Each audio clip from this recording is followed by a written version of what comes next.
There we are. Hello everybody, welcome to my studio. My name is Michael Markowsky, and today we are going to be making a painting by one of my favorite artists, one of the all-time great artists of all time. So this is not just some crazy idea that I had to paint Fra Angelico, but he is one of the most beloved artists who's ever held a paintbrush. And in recognition of Easter, I thought it would be fun to do an Easter-themed painting. Now, there won't be any ridiculous things like painting rabbits or eggs or anything silly like this. This is a very, very serious channel. So, we are going to be making a painting that Fra Angelico made about 530 years ago. So let's take a look at this painting here. So here you see on the screen this painting called Noli Tángere. I'm not even sure really, it's Latin. I never took a Latin class. I'm not sure how you pronounce it. But essentially, the most common translation for this painting is "Touch Me Not." Although, as we talk throughout the episode today, we'll see that this particular moment within the resurrection of Christ, because what we see here is Christ emerging from his tomb. So Jesus was crucified on Good Friday, and he was inside this tomb or this cave for the weekend, and on Sunday he emerged from the cave. And there's this scene here. This is Mary Magdalene, and this is Jesus. This is Mary Magdalene kind of reaching out to touch him, and Jesus is like, "Touch me not." And there is lots of discussion as to what this means. We'll get into it, but let me just show you a few things here. So there's a tracing that I've done, which you can print out. And this printout is if you look down below, there's a Dropbox link. And if you go to the Dropbox link and you click on Fra Angelico, you'll see 3 files here. There's 2 versions of the tracing. One is a JPEG and one is a PDF, whichever is easier for you to print out. So I would print this out, and then I would use some carbon paper or graphite paper to transfer it onto a canvas. I use 9 by 12 sized canvases. If you want to get this exact brand of canvas, there's a link below in the video description. And not only that, I've taken the time to put a little bit of gesso on it. I guess it's way back there. But I just take some, you can get white gesso from your art supply store. You know, I think there might be a link for gesso in the description below. And I put this on top of the canvas.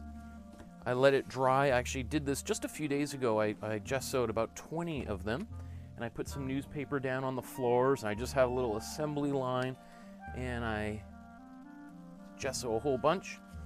And then I take a block of, this is 220 grit sandpaper. I've just stapled it to a block of wood so it makes it nice and easy, a nice smooth surface.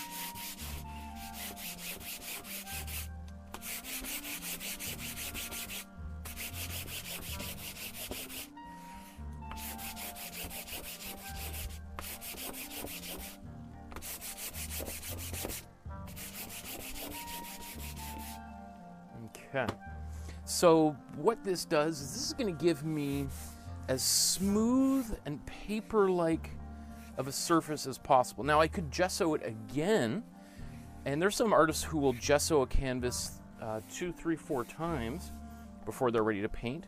I think for our purpose, you know, 1 layer of gesso and a good sanding is probably more than enough. Okay. So I'm going to do this. Another thing, I keep meaning to mention this. This is an excellent book. If you're watching this channel and you want to get better and better and better. This artist, James Gurney, is, you may have seen his movies, animations based on a whole world that he created called Dinotopia. He is arguably, I would say, one of, arguably probably the best living painter from a pure technical perspective. And he's also a prominent YouTuber. He was actually, Thomas Kincaid and him were best friends and traveled together. That's a story for a whole other day. Well, you can go to his channel to check him out. But that's a great book. I use some of the graphics inside that book when I'm talking to my university students. Okay, so I got a nice sanded canvas. Actually, let's put this down first, and then I'll put the carbon paper in. I just get a little bit of...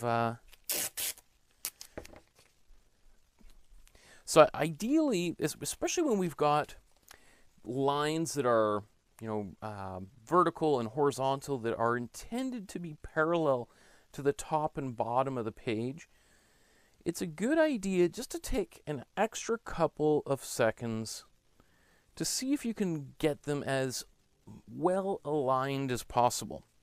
One of the things, I didn't do that when we did the Salvador Dali painting. And, afterwards, it's sitting upstairs in our living room, but I kind of look at it and go like, oh, man, that horizon's a little bit crooked and it kind of drives me nuts. So the other thing I'm doing here is I'm just going to try to get this space and this space at the top to be about equal. So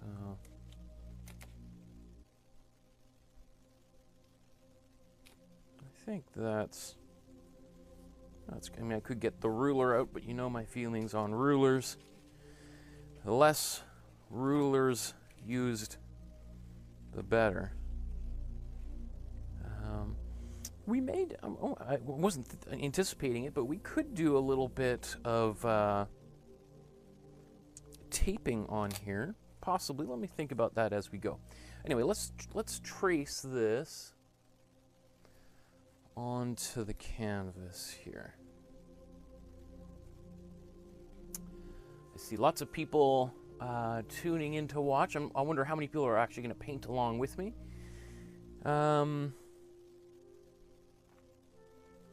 I'm not going to put in every single little detail that I've drawn in the tracing, and I would encourage you to do the same, or not do the same, I guess, because, we're going to paint over all of these pencil lines. So this is just kind of a little guide to myself to remember where, where the tree is up here, where this rock formation is.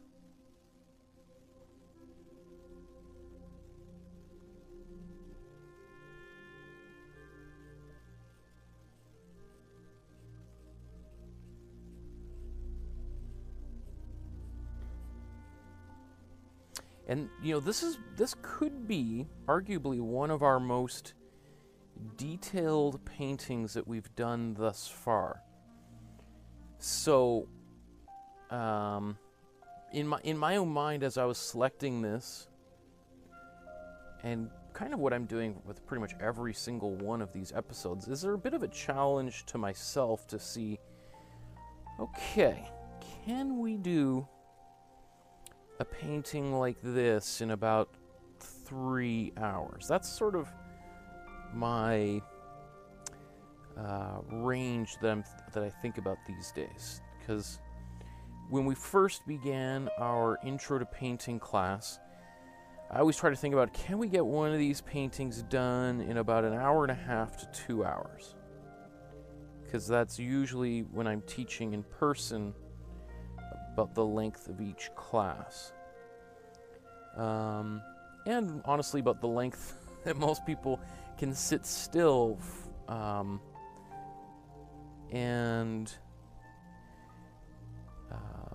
So I was trying to think about how to make them as simple as possible and choose paintings that are as simple as possible for that exact purpose. However, when I'm doing these things, you know, as we've kind of evolved and kind of learned more than just the basics, I think to myself, okay, well, let's take on a few more complex paintings, knowing that they're going to take a little bit longer to do, somewhere in the range of 2 to 3 to 4 hours potentially.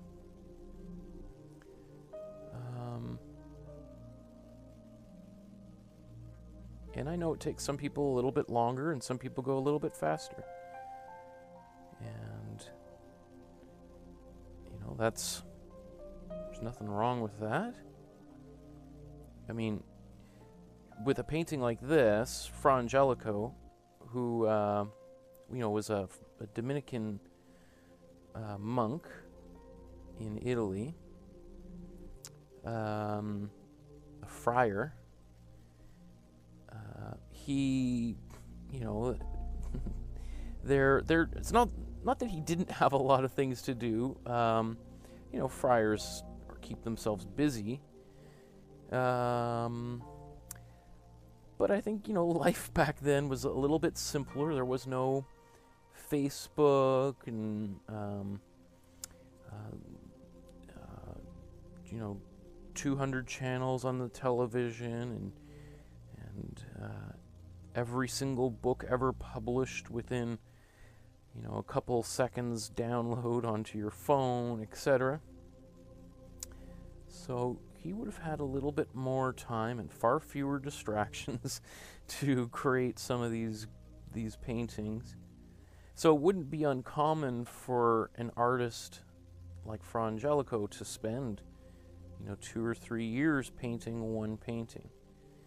This painting is believed to have been made over the course of 2 years,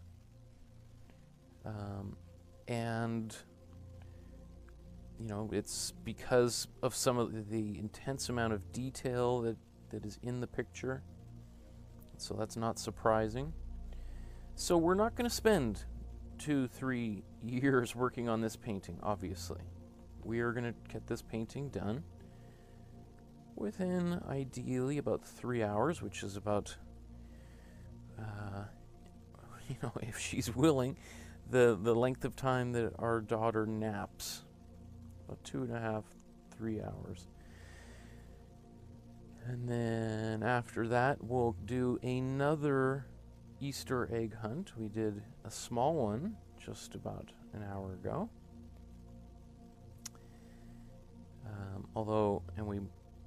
My wife hid these big plastic eggs, and she put stuffed dolls in them. And our daughter was clearly way more interested in the plastic eggs that the dolls came in than the dolls themselves, which is not surprising. Anybody who's got kids knows it's the packaging that always gets the most attention whenever gifts are given out. Okay.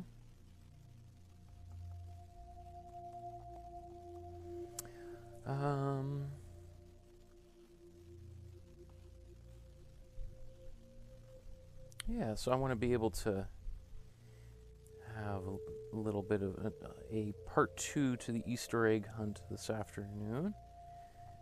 So that's one reason why we're doing this episode at a slightly different time than normal.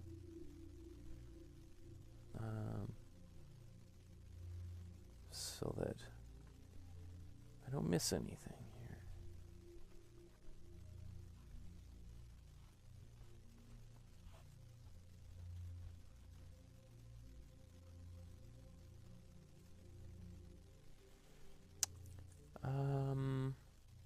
As I'm looking at this painting, and you know, when I was tracing this image, I was thinking to myself, what is it that he's carrying here? Is this like a spade or an axe? I'm not sure, to be honest. Anyone who's a little bit more familiar with these biblical stories might be able to let me know.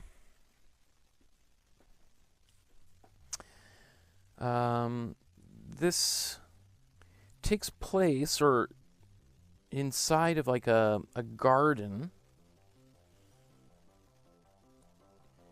So when you see this paint, we're going to look at a number of paintings, other paintings of this same scene, and you'll see they all traditionally take place within a garden. So my bet, is that it's some sort of garden implement.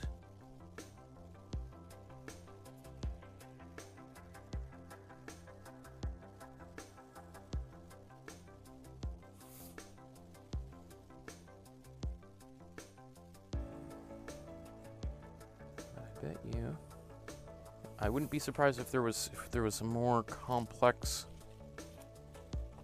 meaning or story behind this, as there tends to be in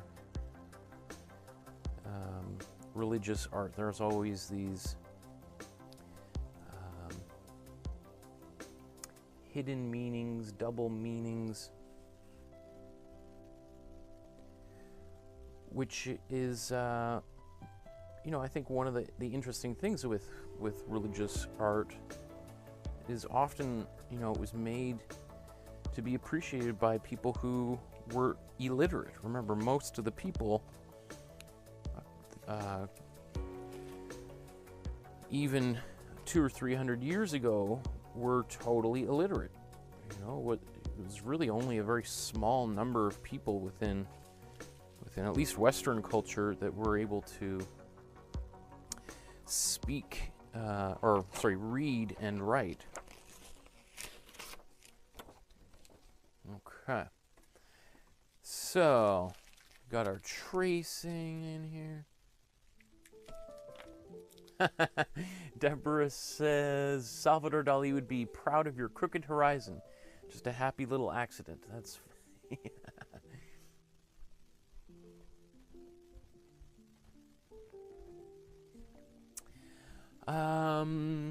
Paul says, hi, Michael. Happy Easter. I'm surprised to discover this class on a Sunday. Are you open up this new class on every Sunday? Probably not. Probably just today. Next weekend on Saturday, I'm going to do a episode where we celebrate your work. So all the work that you guys have been sending and posting to the Facebook group, I'm going to take a look at it. We're going to talk about all the great things that you guys have been up to.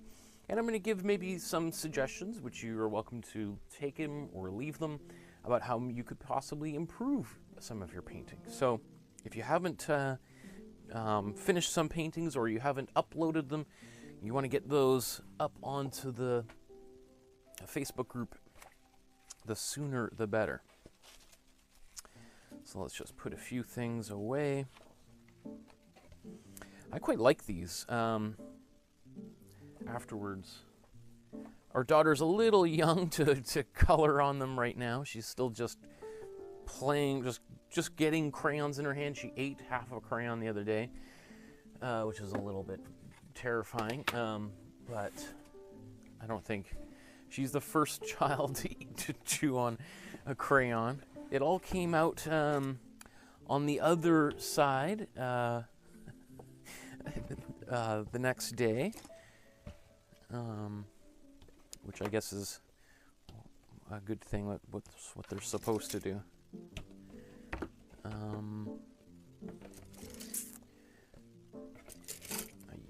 Okay. So just getting all of these supplies out of this shoebox. So there's probably, now maybe $50 worth of paintbrushes in this cup. Let's get some rags out. These are just old t-shirts that I take and I cut up. It's a great way to reuse some fabric rather than just tossing them in the garbage. because at least if I'm going to toss t-shirts in the garbage, I can use it to wipe up my paint, to clean my paintbrushes. And also, you know, it's not the best thing to do just to wash big globs of paint down the sink. Not only because it could clog up your sink, but it goes in, often it goes right out into the ocean, and there's little fishies that eat it. So if I can wipe them onto a rag and throw it into garbage, at least it's going to sit in a landfill for a couple 100,000 years rather than go into the ocean. And anyway, so let's take a look at this painting and think about colors and what we're going to do next. Okay, so I will say I have amped the colors up a little bit. One of the it is possible that the painting looked close to this when it was originally made, but like a lot of art that's 500 years old, it has faded over time. So, and you can see this is a fresco. It was painted onto a wet plaster on a wall, just like the painting we did last on Thursday, the Ecce Homo, or Mono, Behold the Monkey painting, by Celina Jimenez, right? The very famous, the worst painting ever, right? So this was done in the exact same sort of process. Well, maybe a little bit different than the way she did it. But, you know, it's lasted for 550 years or so, or 570 years almost, right?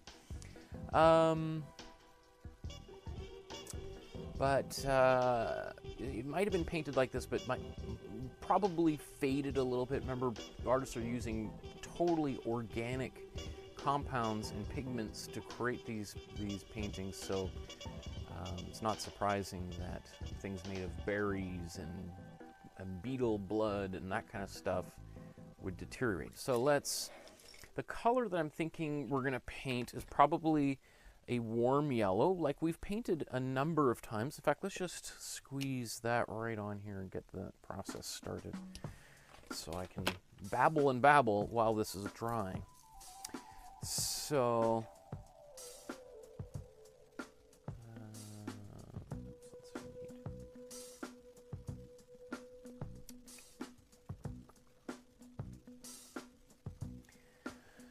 okay.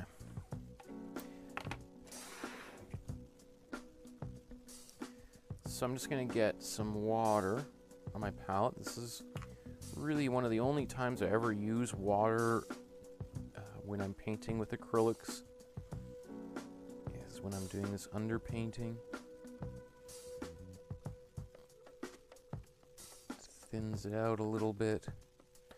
Makes it easier to apply. It gets into any little nooks and crannies in the weave of the texture of the canvas. It makes it dry a little bit faster.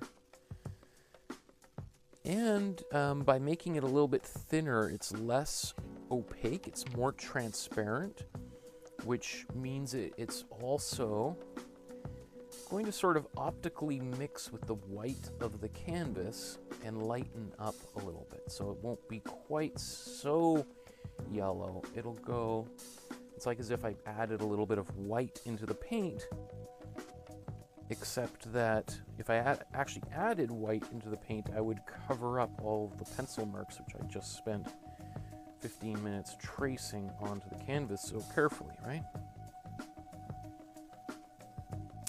It's also locking in the pencil lines, so they're less likely to smudge as I paint additional layers on top of this. You can see I'm getting the sides. I always like covering the sides of these paintings, or of any painting really. Just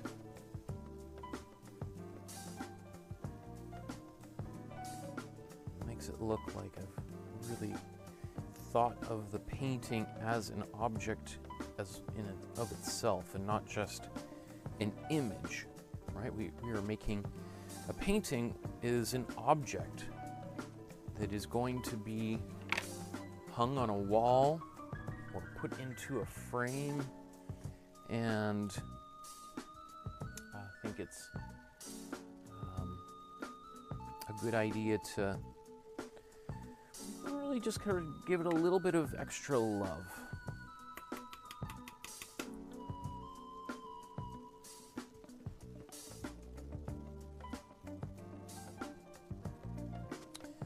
Deborah says Mary Magdalene mistakes Jesus as a gardener, so it's probably a hoe that he's carrying.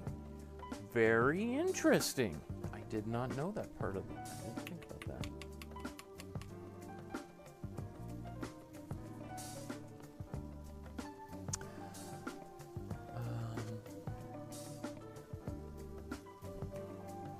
I'm just going to clean this table up right now. You'd be surprised. Once this paint dries on this cutting board, it is pretty hard to get it off. I have a great spray that I use for, it's like an anti-graffiti spray that I spray on here and occasionally clean this whole table down to get it back to, but it stinks, and the fewer chemicals I can use in my painting process or in my life in general, I think is probably the bet for the best, right? Okay. I think I can dispense with my with these ears. There. Starting to squeeze on my head. There. Okay, so let's blow dry this.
Okay, there we go. Already feels kind of nice to be at this stage. You know, so for half an hour into an episode where we can get the drawing done and a quick underpainting onto the surface, I think it's pretty good. Imagine if we were trying to draw this and eyeball it from scratch, how much longer that would take. Okay, so let's look at the original. Actually, let's look at it this way. Just I also have a little mimosa here, although I don't drink, so this is, I think, orange juice and sparkling water that my wife provided for me here. So cheers to all of you out there. I hope you're having a good Easter. Okay. So how are we going to tackle this?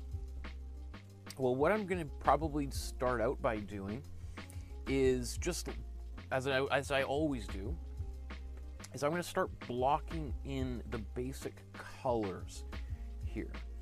I'll probably wait till the very end to put the this kind of eggshell white as a border. So that will probably be one of the very last things, because it'll have white in it, so it'll cover up any marks if I, smudge any paint around there. So there's really no point in doing it now. I'll wait till the very end to do the frame. And so I'm thinking to myself, about maybe starting with some of the robes. I'm thinking about maybe, you know, I'm always thinking to myself, okay, if I'm going to have to cover things up, what is the best thing to be on the bottom so that I don't have to do too much work kind of repeating myself? And I'm sure you've seen a few episodes where I've made the wrong decision, and I would have saved me a little bit of time had I gone in a slightly different direction at the beginning. But if I end up at the same place at the end, that's not such a concern. So I'm thinking of perhaps doing, let's say, the sky, since that's the furthest thing in the back. Everything's going to be layered on top of it. So if I start the sky, then maybe doing the green that's here and here, then maybe doing the cave, the tomb, and then working on these fabrics, and then maybe the faces. Does that sound like a good enough plan? Okay, so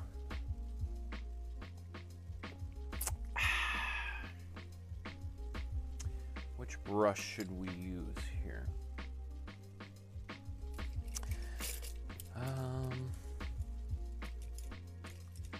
I went and got all these nice big wide brushes for doing big flat areas of color, and then the last few paintings have had a lot of detail, so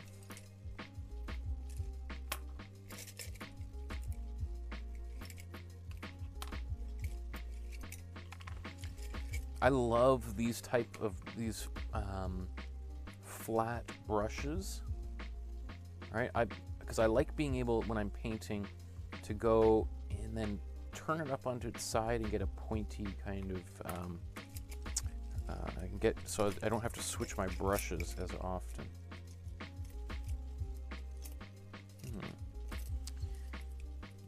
Okay.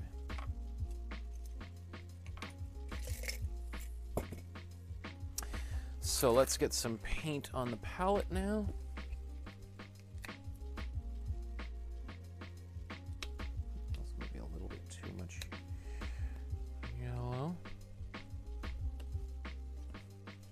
I mean, it is like, if you think about the fact that this painting was made 550 years ago, that it is still around, we're still talking about it.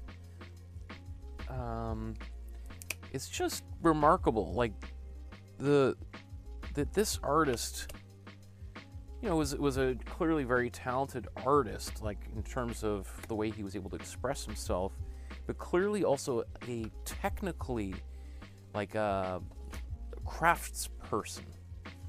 That the way that the paint has been applied has been done in such a way that it has lasted, you know, virtually, like it doesn't, I mean, there's some cracks, you know, if we look there on Jesus's robe, it's cracking a little bit.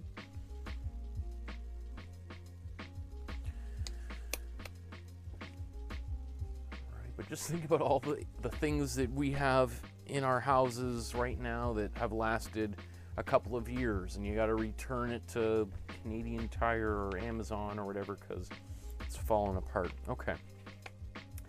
So just show my palette here before we dive in. So I got my 6 so-called primary colors on this limited palette. The back, I think. So, it's interesting thinking about like that, the sky in the background. Now, we could paint the sky exactly as it appears, which is this kind of gray with a little bit of blue in there. I suspect, however, when he painted it, it was maybe a little bit more colorful. Blue is one of the colors that is quite sensitive to light and would fade relatively easily. So it wouldn't surprise me if this was a lot more like a like a bright sky blue than it actually is in this. So I think I'm going to go a little bit more blue with this color. So let's, what is it? Okay, let's do this again one more time.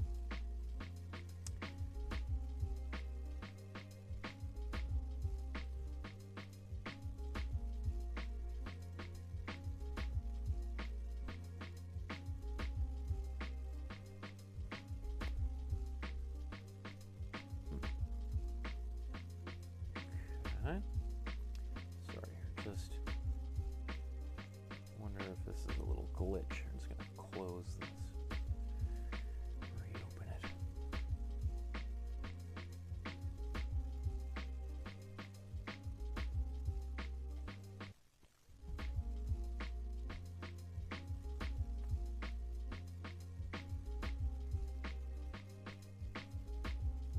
Okay, let's rebooted that here.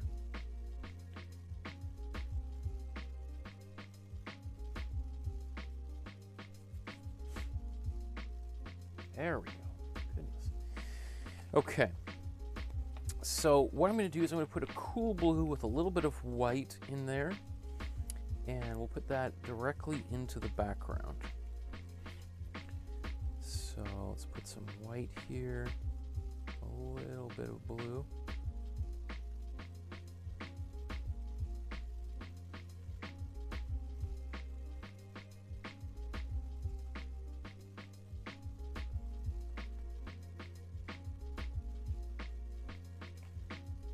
Okay.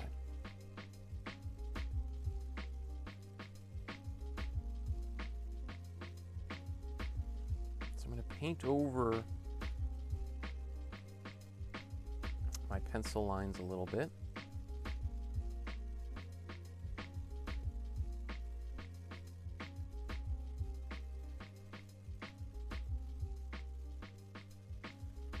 So that when I paint the leaves on these trees, some of it can show, some of the sky can show through some of those leaves.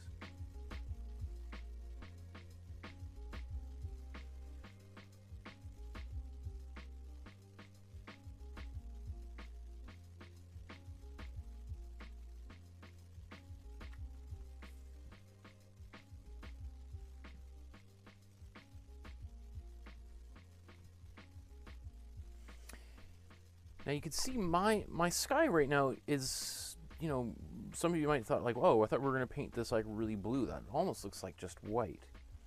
I can put a wash or a glaze over top of this if I want to make it a little bit more blue.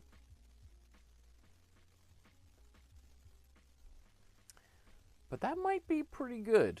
I would be kind of hesitant to go too much more intense over there. So I think I think I'm happy with that. Now, I'm just gonna see that there's this hoe here, this garden implement, I think, over his shoulder. So I'm just gonna paint that while I've got this paint on my brush. And you know, while we're here, it's not too much harder to mix this gray or brown kind of for the rock here. So why don't we do that right here? So let's take some cool blue. Let's take some warm blue. And let's take some warm red. Here, and let's take some warm yellow. Mix this together.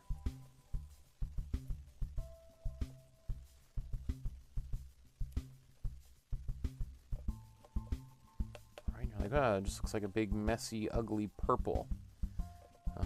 Yes, it does at the moment.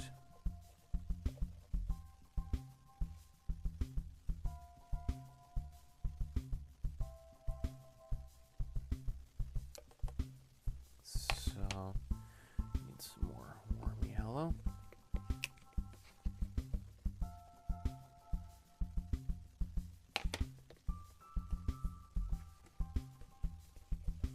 So we're returning this into a brown.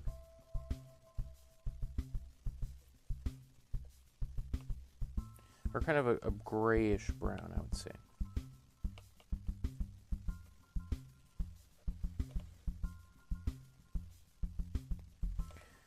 So right now it's got a bit of a mustardy quality, which means it's a bit of a greenish brown. So let's turn it into, oops, let's get a bit more red in here. It might have been a little bit too much.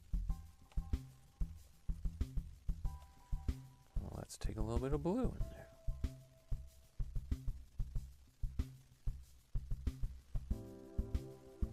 Okay.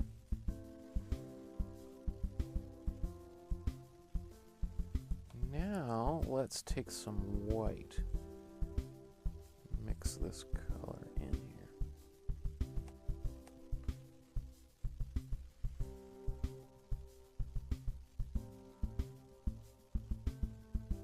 So this is kind of a muted brownish gray. And I'm going to take some and mix a little bit more off to the side here. See, when I put a lot more white into it, now we've got much more towards the color that's actually in the image. All right, I can add maybe a little bit more yellow to warm it up. There we go. Okay. And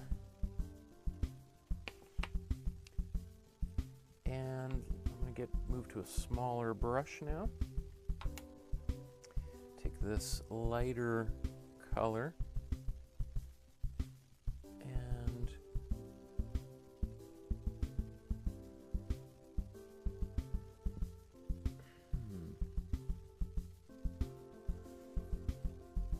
it's quite red, isn't it? Let's take some more warm yellow.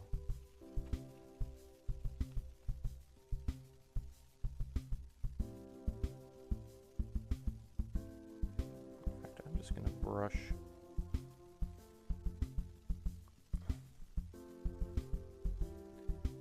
this over this entire rocky surface. Now, it is a white, there's a lot of white in here, so you want to be careful you don't go too thick or you're going to lose all your pencil lines. Although this is just, you know, supposed to be rocks and everything, so it's not like it's too complex to find your way if you get lost on it, but it's always easier to, if you've got the pencil lines there, to not lose them than to obscure them entirely.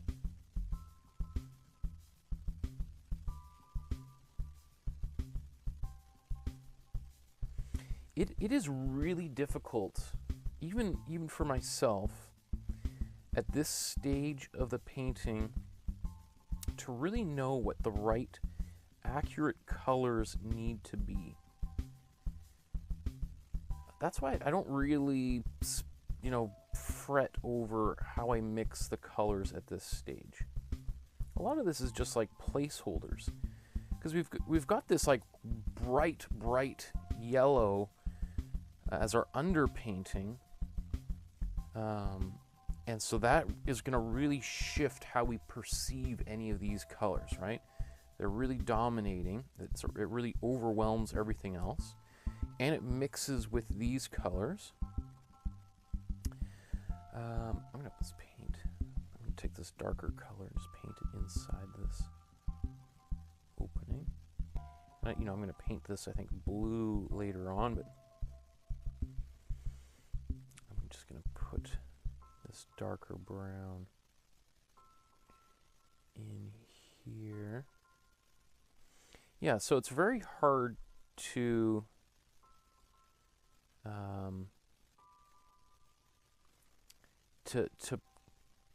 to see the painting, like you basically have to kind of try to visualize what the painting will ultimately look like, you know, at this stage. And that's like so difficult. So because it's so difficult, don't really even try to bother doing it. Just get all of the paint into the necessary places, and then later on we can change what those colors will be like when we start getting closer to putting in final details. So I forgot the trunk of that tree there. Which means, you know, sometimes I think about this too as I'm teaching. I'm sure that there are people that tune in halfway through the painting and they look at mine and are like, oh my goodness, look at that moron. He's got all the colors all in the wrong places. And they tune out and they're just like, what a hack. And the thing is that those are clearly people that really don't know how to paint. And they expect that if, you know, whatever it is, it should be, you only mix one color one time and you put it down once, right? And that, and you just keep on putting the, you know, it's like a puzzle. You're putting the right puzzle pieces in the right place, but that's not how painting works. Painting is not like assembling a puzzle, right? You're putting in all of these things as sort of like placeholders. And as you get better, you can kind of start thinking about how you can start anticipating how that's going to work. But anyway,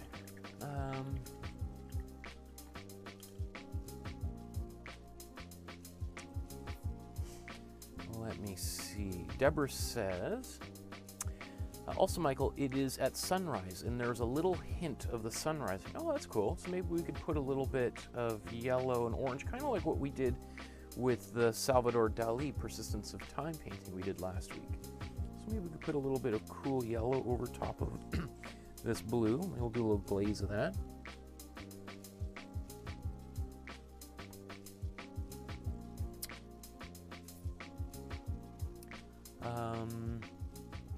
Deborah says, the flowers are primroses and are significant flowers for Easter, suggesting new life.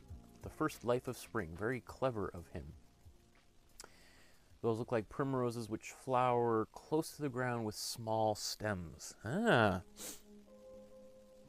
I know the least about about the natural flora and fauna, so having someone help me with that is much appreciated. Thank you. Okay. So let's do the green next. Again, I have amped up the colors quite a lot in this painting. And I you know, to be quite honest, that's part of my style. I've always liked colors a little bit brighter. And you've probably seen in many of the paintings we've made so far that the colors are a little bit more saturated in my version of the paintings than in the original. And part of that is definitely due to the, I'm in a bit of a hurry to get these paintings done. And if I had more time, I would be a little bit less heavy-handed with my color to get a little bit more subtlety. So part of it is just a time restriction, right? When I'm painting quickly, I'm making some pretty broad, extreme choices, and then I slowly start refining, and then I start looking a little bit more carefully at the painting to match up and get more precise. But it's also just my own, I just like poppier, brighter colors, right? And it's probably because of, you know, growing up watching television rather than growing up looking at black and white books, right? Although this is how I used when I was a kid, all the images of art I saw were in books. So for our green,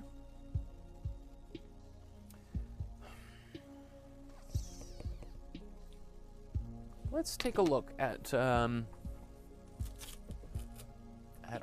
color chart here and think about like what colors we want and how we can make them. So you see the color in the kind of the undergrowth there, the kind of the grass. If I was to say, like, a lot of times people will use this kind of color, like your warm yellow and your warm blue. And if we mix those across, we're going to get a quite muted green, which is really nice because you got this very grassy green. However, I think what I'm going to do, my first layer of paint is going to be closer to I'm going to use my warm yellow and my cool blue, so I can get just this little bit more of a pop color in the undergrowth. And then afterwards, what I'm going to do is probably paint a bit brighter, like this kind of color with some white in it. I might consider using cool yellow and warm blue. Anyway, we'll see. We won't be there for a while yet anyway, so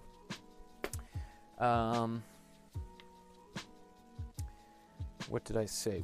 Warm yellow and cool blue is what I'm going to do, right?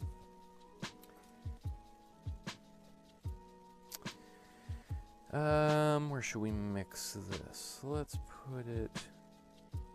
go over here. Take my cool blue and my warm yellow.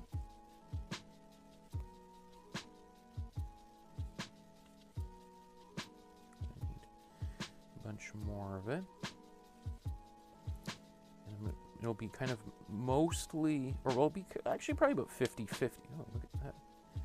That's what you get with these cheap brushes.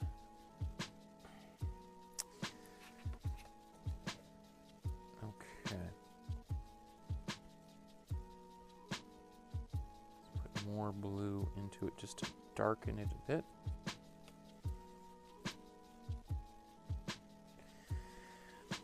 That is really, I don't know how, it doesn't probably show as much on camera. I think what I'm going to do, I'm just going to add a little bit of warm blue in here. Just a little bit. Yeah. So that's both darkening it and just reducing the saturation a little bit. Just so it's not quite so intense. Okay.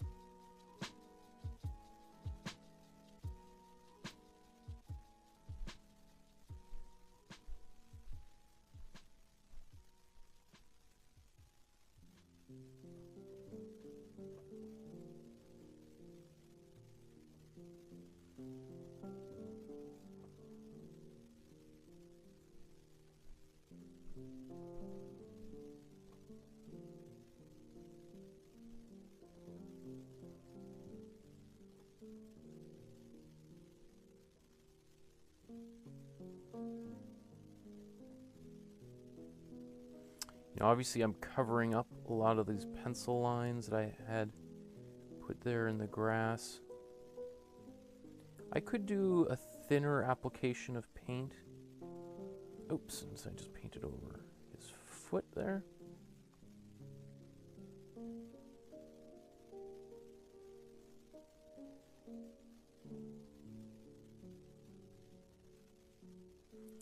So I could do a slightly thinner application of paint, but I'm not, you know, the different little plants in here are so simple, and I've traced them and kind of was pretty sloppy with the way that I trace them, so I don't really have any allegiance to those original, to those marks, so that's why I'm taking some liberties here. I may even want to do another coat over this. We'll see.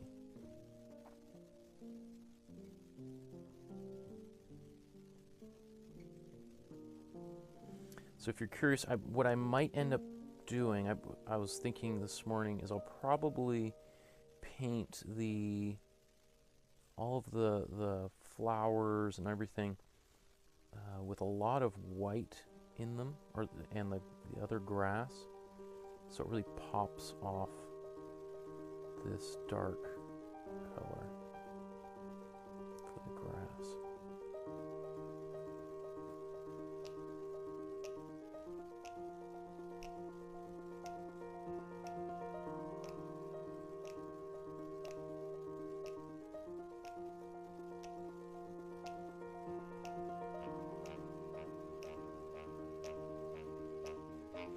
This is also, I'm pretty sure, I'd have to double check, but I think this is the oldest painting that we have tried thus far to paint together. So this is what, 1440.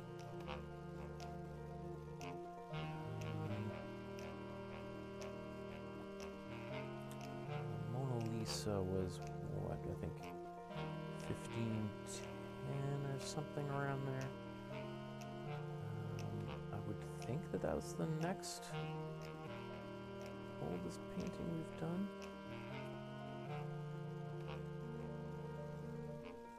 Just off the top of my head, what would be the next one? Artemisia Gentileschi painting, maybe? And then maybe The Girl with the Pearl Earring by Vermeer?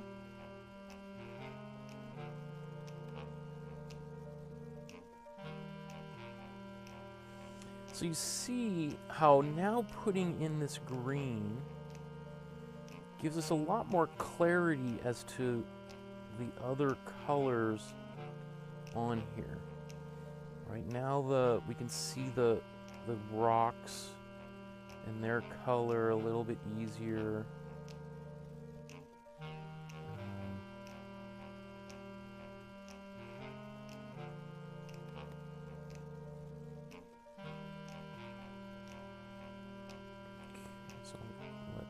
Dry in there.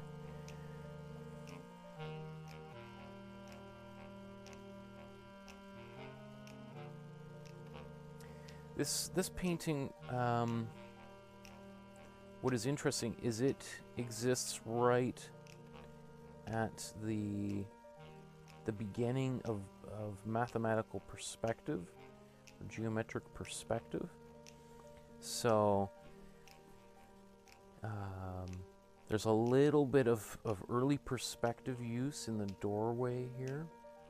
In just a few short years, decades from here, the world is going to change completely with the broader use of geometric perspective. And I think have we talked about that in our painting class, or is that in the drawing class? I can't remember. But it's really hard to even imagine what life would have been like before, like at this time when Fra Angelico was painting, how people perceived the world. Okay. So I'm going to blow dry that, and I think I'm going to put this green over top of it one more time. We'll do another layer, maybe a little bit thinner layer, just to kind of clean it up a little bit.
very quickly over top of all of this green.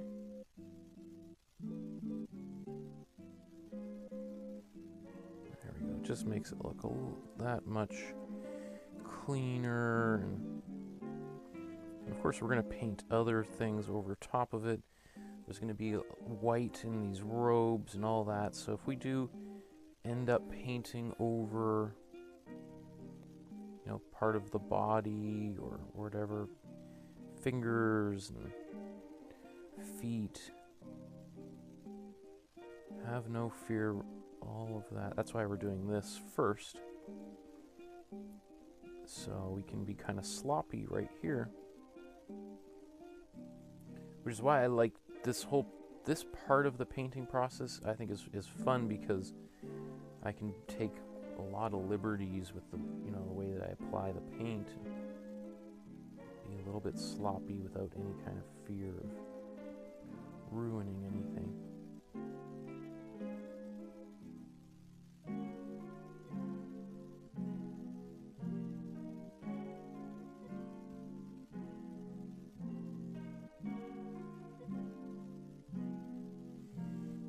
Our daughter, just before we began, she was just so overwhelmed with excitement, running around. We hid Easter eggs around. She doesn't quite understand what that's about yet, but just the fact that there was all of this stuff going on and excitement, and then sort of tripped over herself and fell on the floor. Aww. And then I think she was a little bit embarrassed that she fell, because she's taking great pride in her ability to run around and climb on things.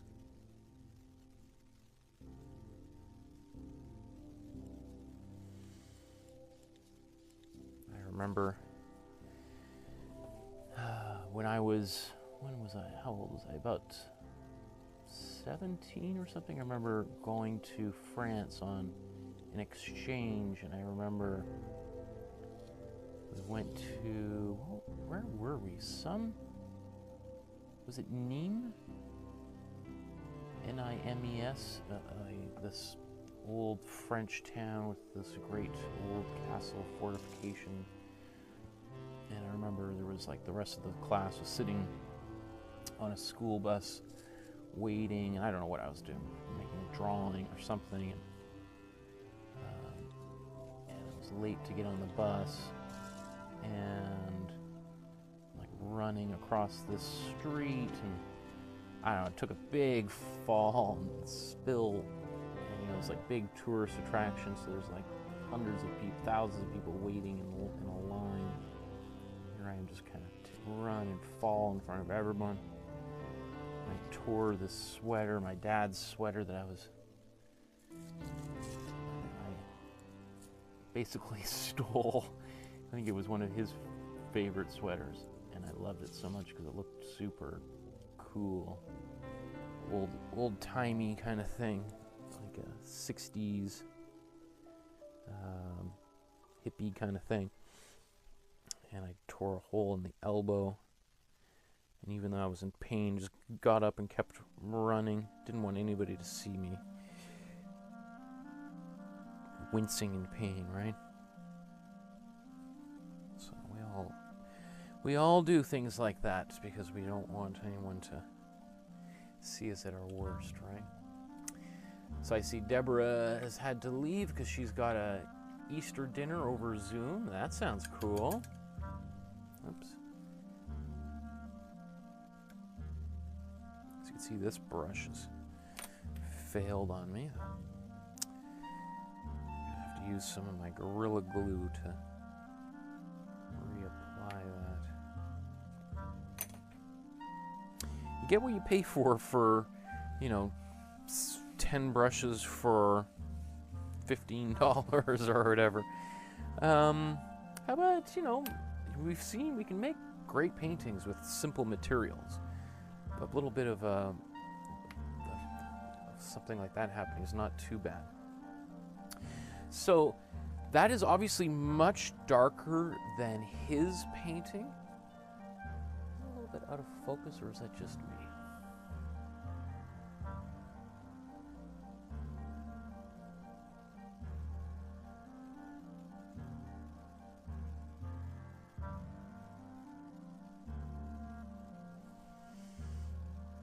Okay, so it's a little bit darker right now, but later on we're going to apply much brighter kind of shapes onto this surface, and I think that will kind of help it illuminate again. But it's also kind of nice to have a dark contrast like that next to other things like these robes. It'll really help them pop. So I'm going to take Deborah's suggestion here to make this a bit more of a morning-scape or a sunrise. I'm going to paint a little bit of cool yellow coming up over the horizon here. So I'm going to take some white. We're not going to need a lot of this. Put some cool yellow in here. Oops, some green got on my brush.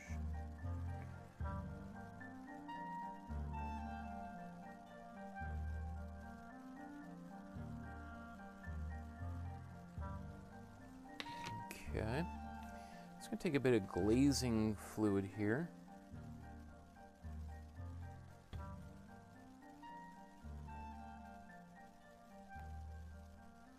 It's definitely gone a bit green. Not really desirable, but let's see if I can get away with it.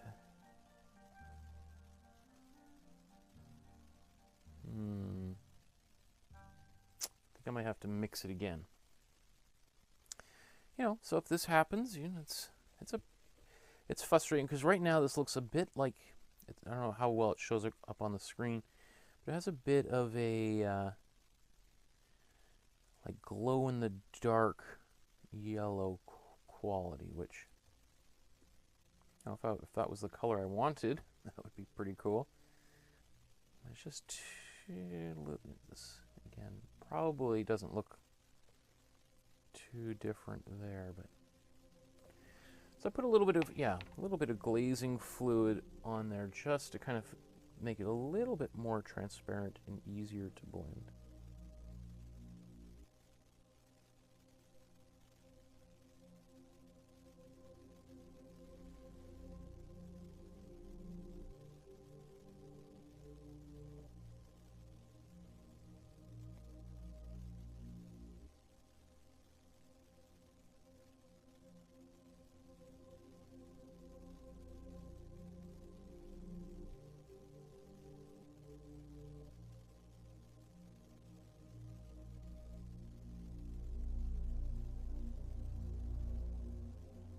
So I can just very subtly blend it out into the blue above.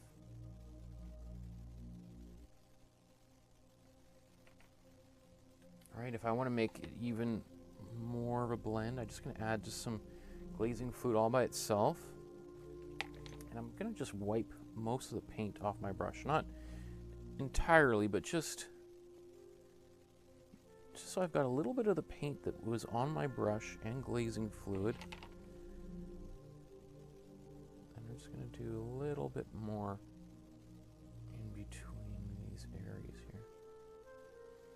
The point is to sort of just make it like an imperceptible blend, transition between one and the other. And then let's go the other way. I'm just going to take a bit of the warm yellow, put this on my brush a bit here.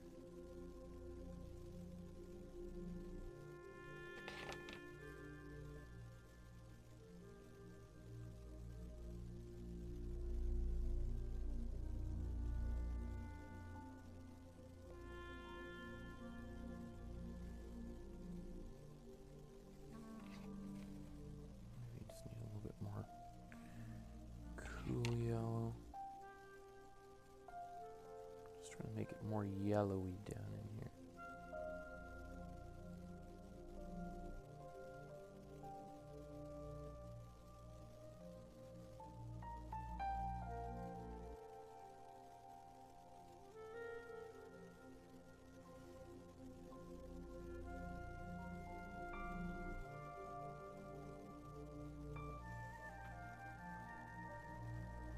kind of greenish. It might need to be a little more opaque, but again, we don't really know what this is going to look like until we're a little further down the line. So anyway, I want to mix a bit more of this dark color for these trees. So I'm going to take we had cool blue, warm yellow, right? Cool blue and warm yellow. And it gives us this quite dark blue, or dark green, sorry. And because we're moving a little bit further back into space, I'm just going to add a little bit of white to this darkest color here.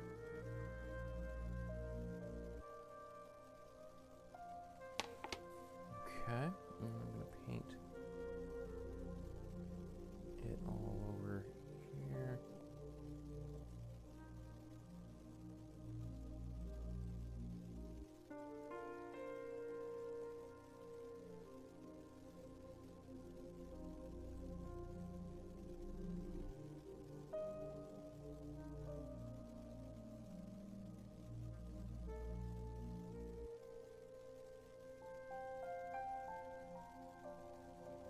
I'm going to save some of the tops for the lighter color.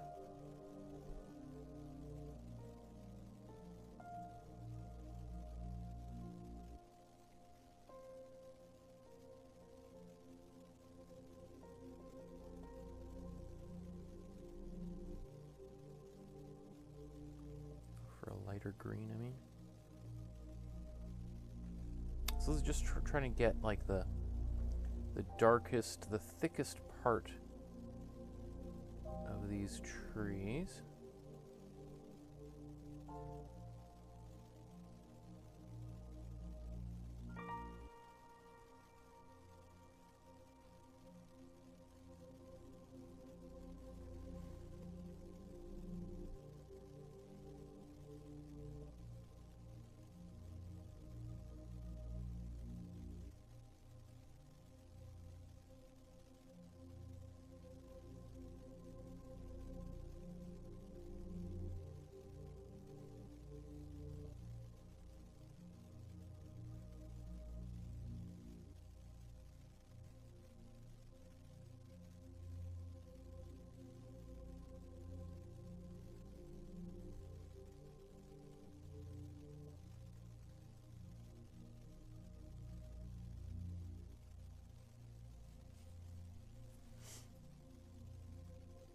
Okay.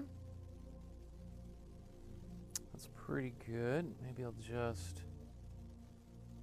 go add a little bit more down here.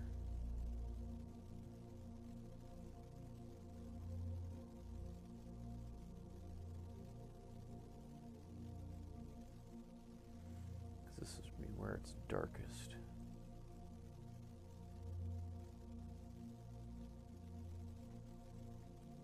So hopefully you can also see just a slight difference between, like this is my darkest area in the background, and with a little bit of white in there, it now looks, it's not as dark as the grass up front here, which makes sense because there should be some atmosphere between us and those images further in the background.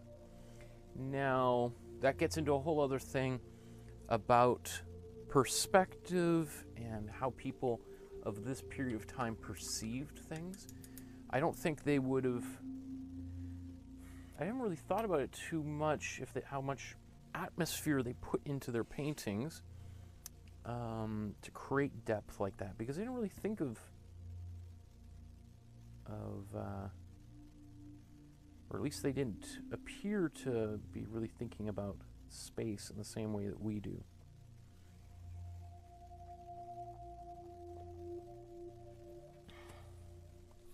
Okay. So what, we've been painting for an hour, and here we are. That's pretty good time-wise. Let's see, what should we do? Oh, that was a little bit weird what I did here with, I'm just gonna fix.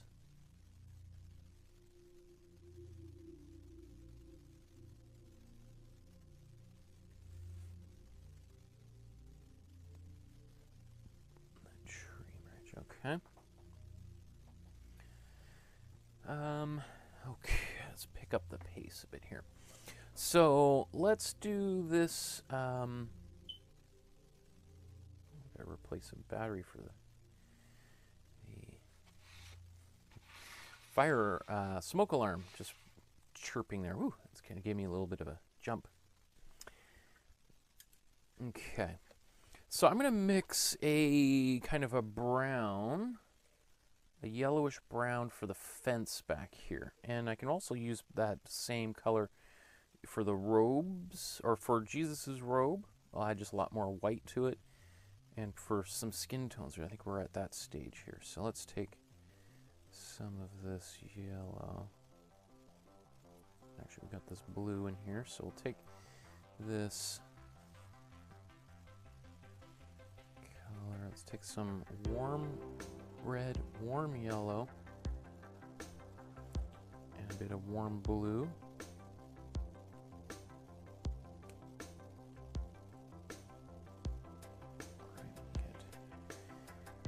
Brown. It's kind of it's a little bit warmer and poppier brown than this one here, right? Because in this one we used some cool blue and a little bit of cool yellow in there as well, just to make it a little bit more of a gray.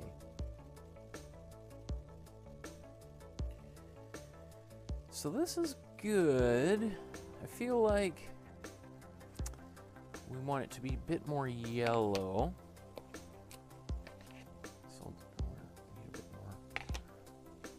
Go.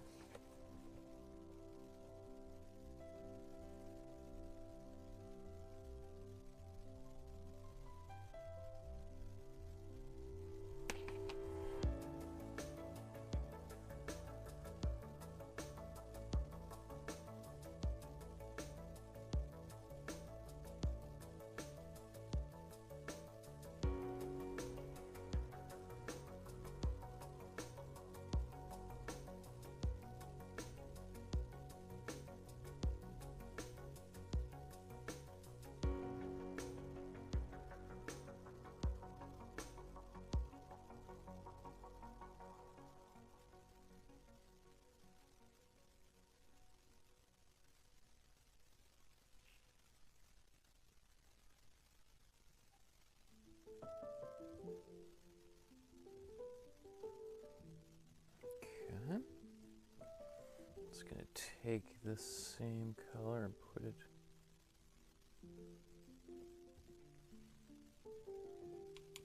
on this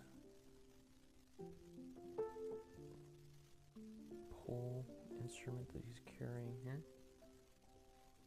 Okay, this is still kind of like underpainting.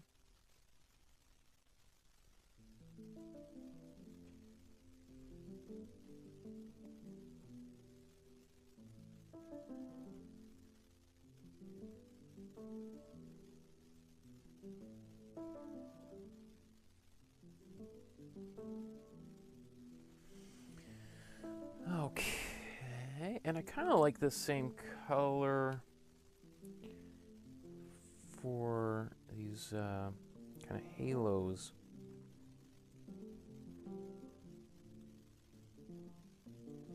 I suspect I'll probably go back over these with some yellow and white and really brighten them up towards the very, very end of the painting. But we can still kind of start putting some color in there right now. In fact, I'm going to use this same color for Jesus's beard.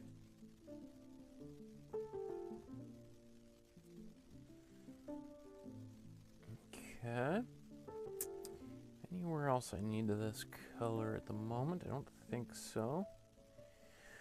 So, what should we do? Let's make the robe color next. So I'm just going to add some white to this here. Maybe I'll mix it right here.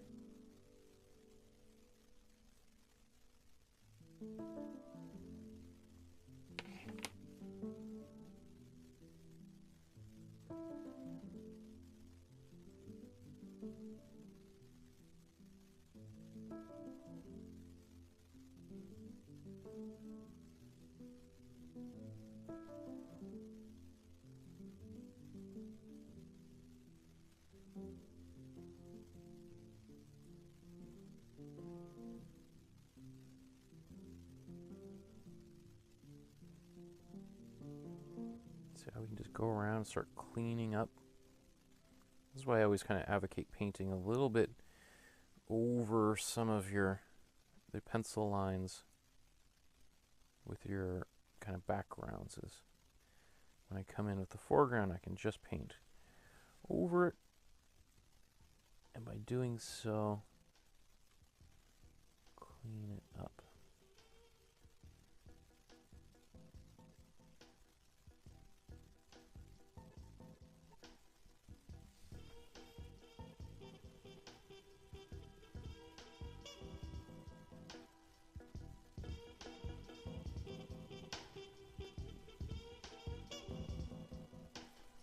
Okay. So I'm just going to take this and let's just add, actually I'm going to use a different brush. It's a much smaller brush, and I'm just going to paint directly into this area here while it's nice and wet.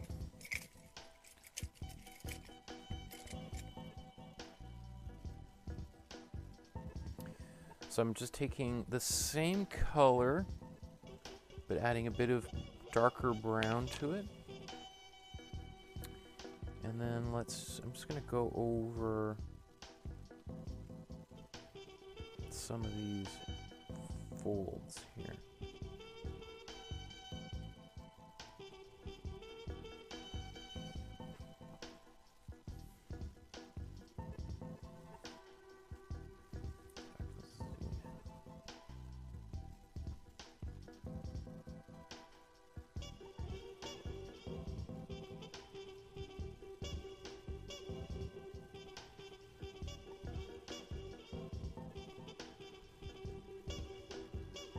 More or less just sort of adding the slightly darker value into these robes, right? And it's pretty subtle.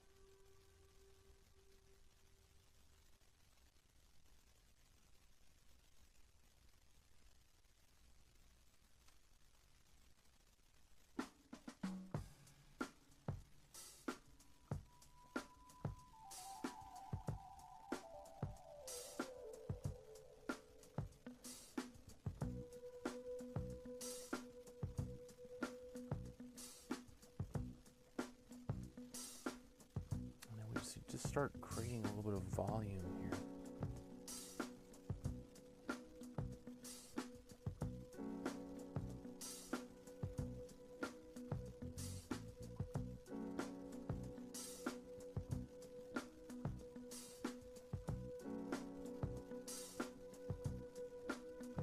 And don't worry about making this all perfect.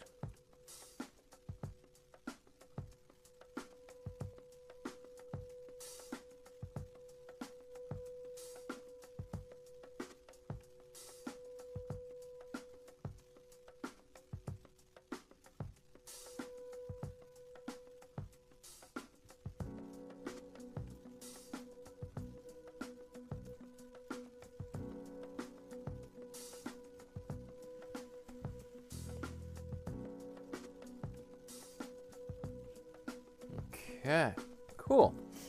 So, should we keep on going with this? Yeah, maybe I'm going to blow dry. Well, you know, let's just keep mixing wet and wet here. So I'm just going to now take a bit darker color, darker brown.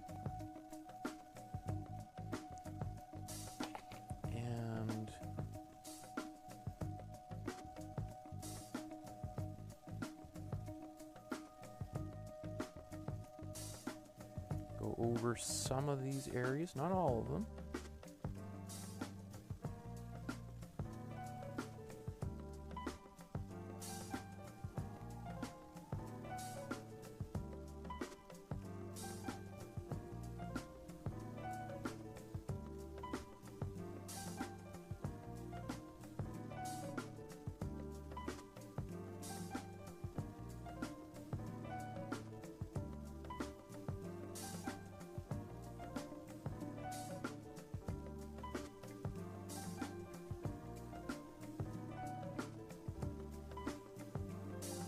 His arm is in here, so it's sort of kind of all this drapery and kind of darken under here.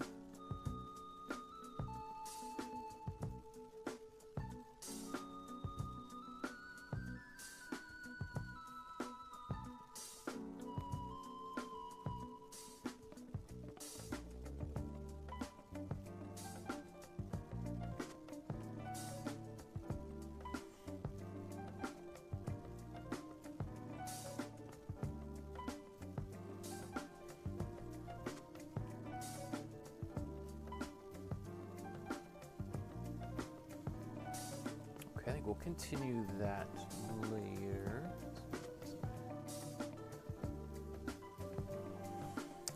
Let's move on to her. Actually, you know what? While we've got these colors mixed, it's not too much harder to do the skin tone. Let's put a bit more warm red in here.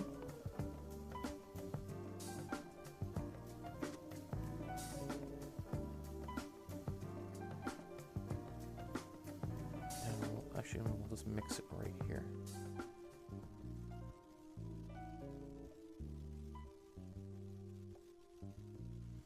So it just gets a little bit more peachy than the color we were just using. A bit of more red in there.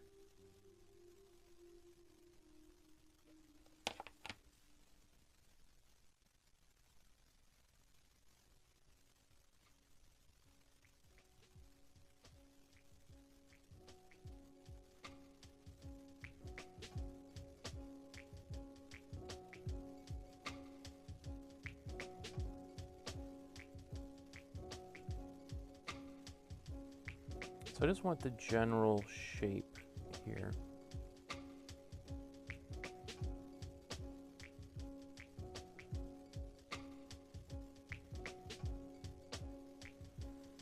We'll come in, assuming we've got time to touch up all of these details later on.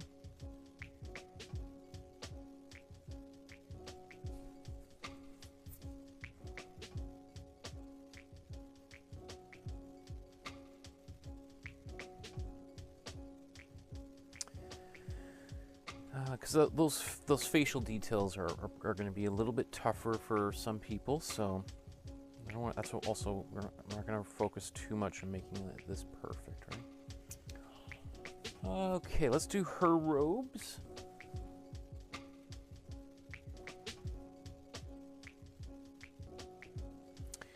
So her robes are a let's use a little bit bigger brush to mix. Kind of like an orange. All right, so let's take some warm yellow, warm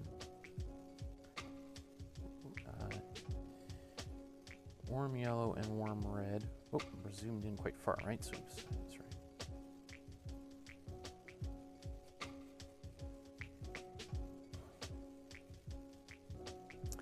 Now let's add some white to it.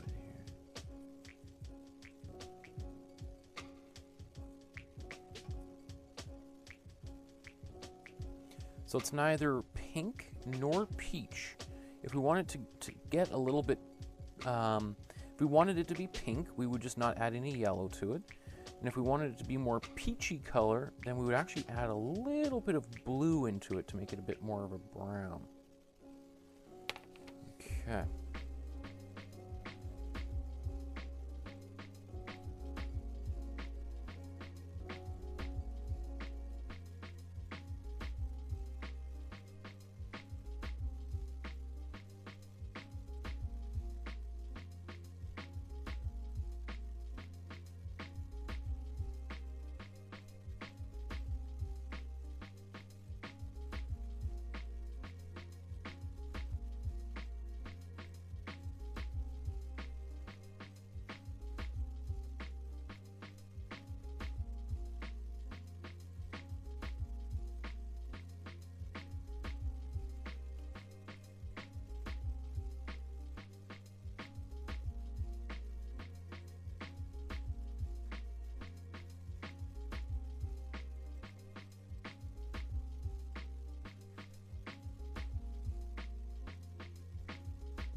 So this is our, again, this is our local color. This is the lightest color, and then we'll use a darker color to darken it. And we can also use maybe, if we want, an even lighter color for some highlights if we wanted. But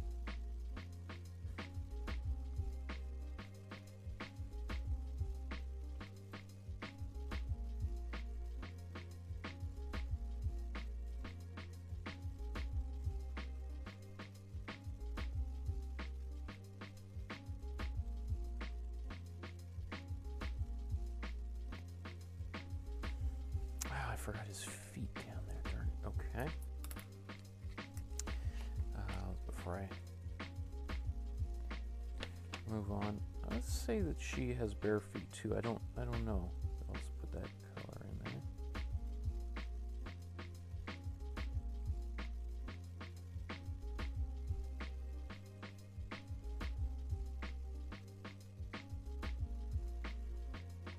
Okay, let me get her hair before I forget.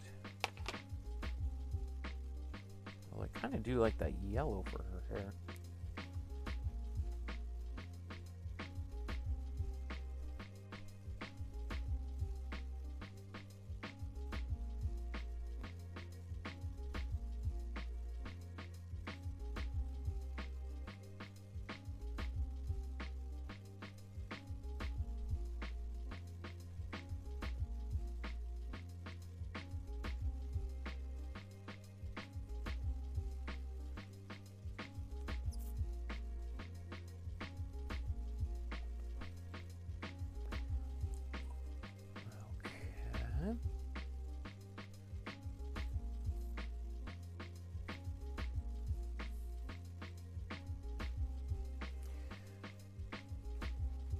So, what should we do next? I think I'm going to add a little bit more yellow back up into the sky because it's a bit of a greenish thing going on there, and I want it to be a bit more white. So, I take my cool yellow.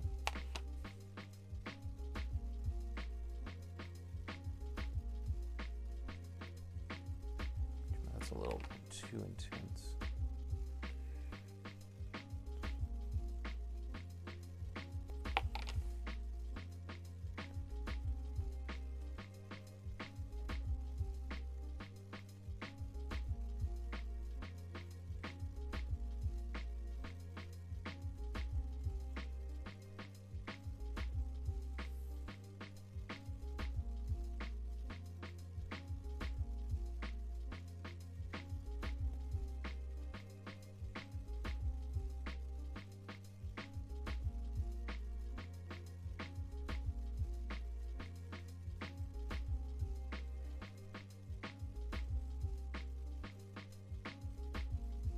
I guess it's trees, but yeah, let's paint it in here anyway.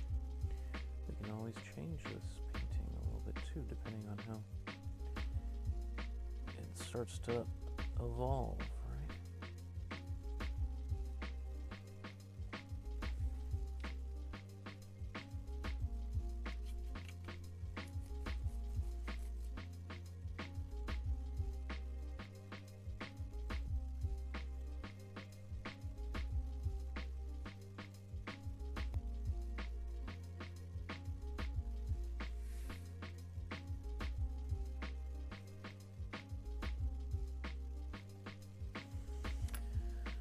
Okay, this is cool. I'm pretty excited so far.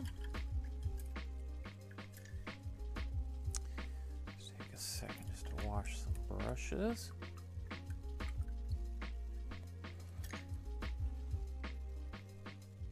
It's a bit of a quiet session today. Not many people watching. It didn't surprise me.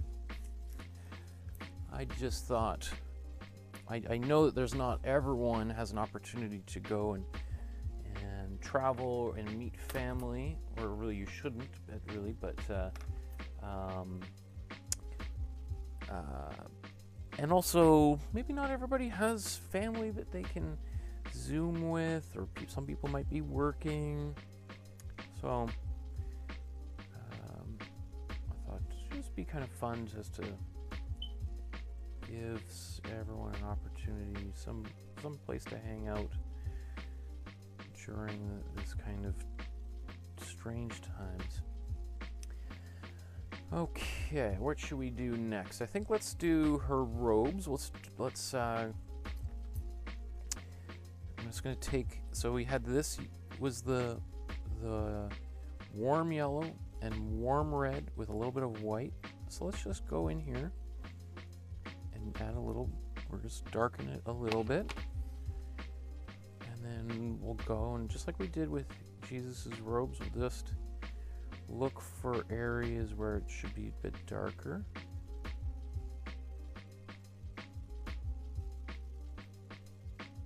I'm going to add a little bit of glazing fluid to this as well. Just makes it a little bit thinner.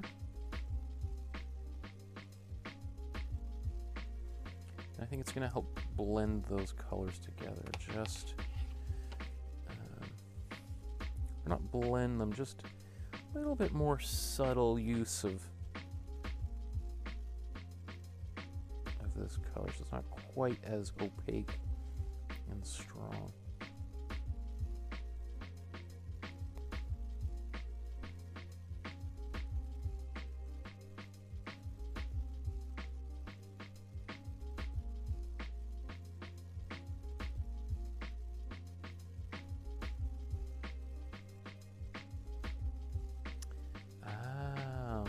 I thought this was part of her chest, and I see that that's some of the rocks. Do I want to turn it into her part of her body? Interesting.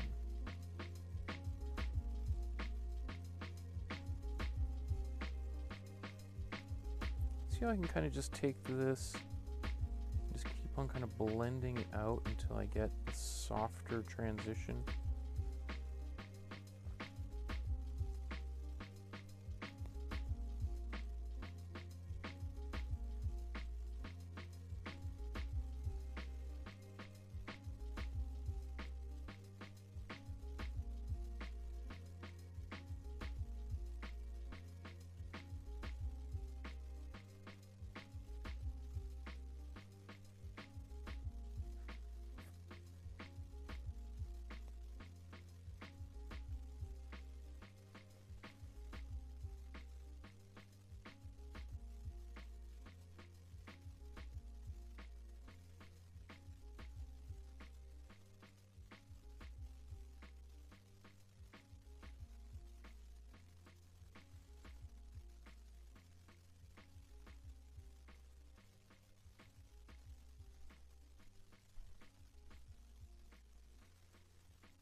Okay,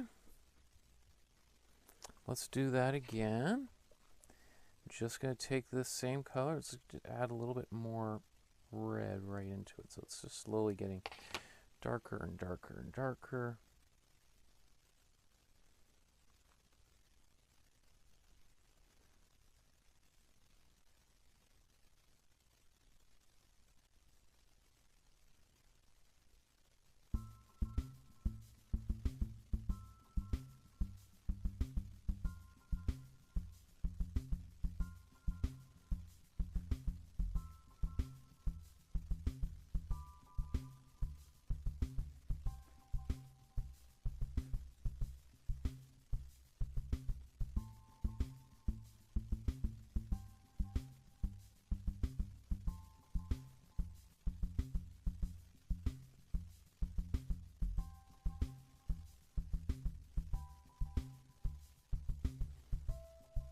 And there's a lot of folds in here. I don't know how big this original fresco is, to be honest, so I don't know how, but he often painted relatively small images anyway, so it's possible that this is this size or even smaller, although I think this one is a bit bigger.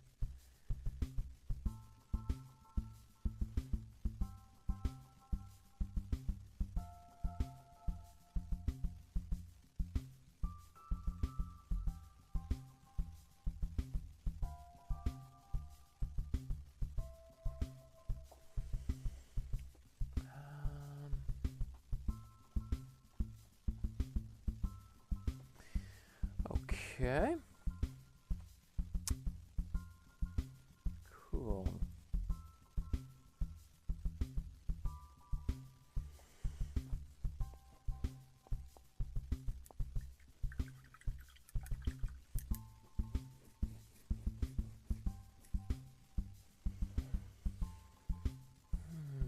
Maybe while I'm right here, I'm just going to take some of this red. I'm going to add a bit of blue to it, just to darken it a little bit.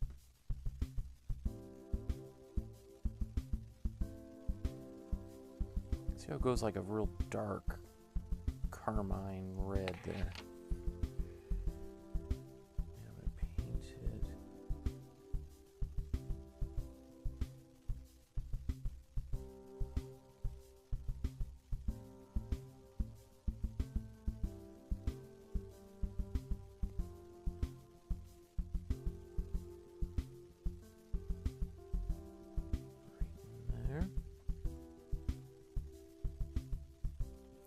Paint a brighter red over top of it.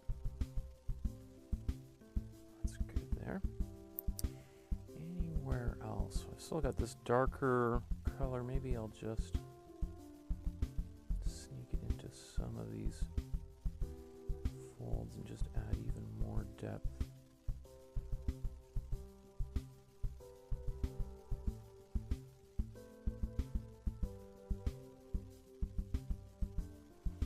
Generally, you can't go wrong with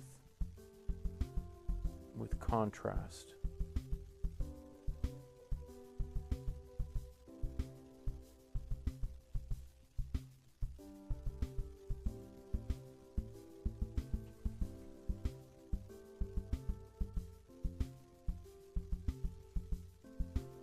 I might have been a little heavy-handed there.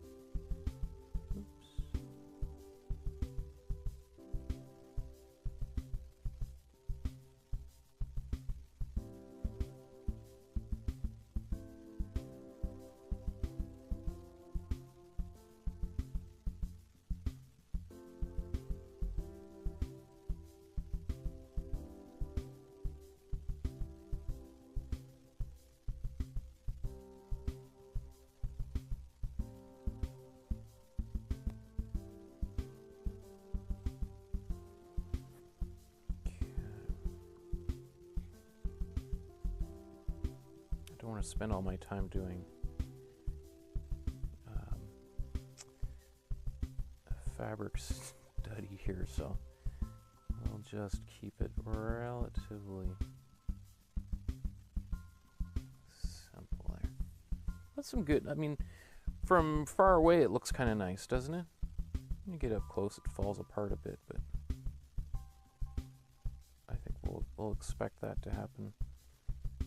Painting like this done in the time constraints that we have.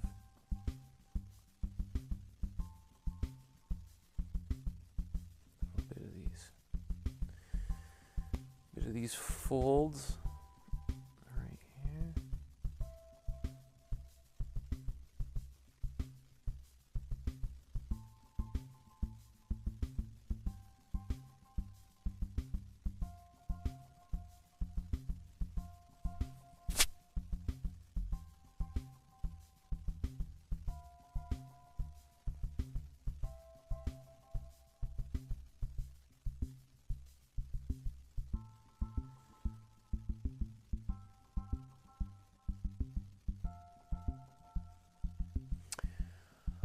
Okay, so let's, what should we do here? Let's move on to, I'm going to blow dry all of this because we got a bunch of wet paint.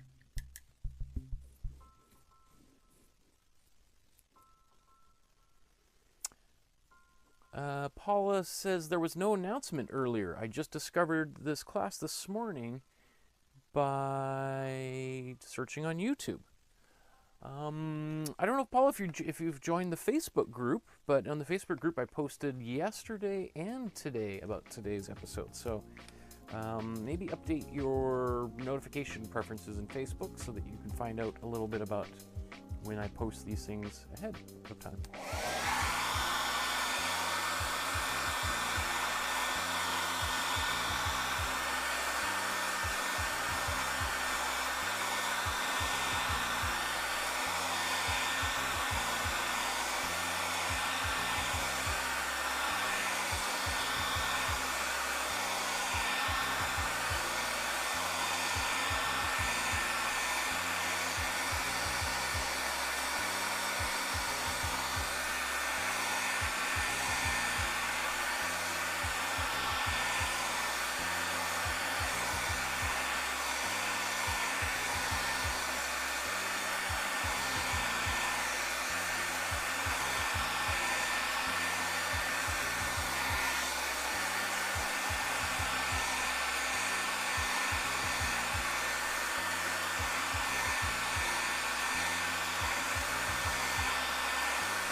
I will put, I think while I've got this color still wet, I'm going to take a bit of more white and I'm going to add a couple little highlights to her clothing, since right here,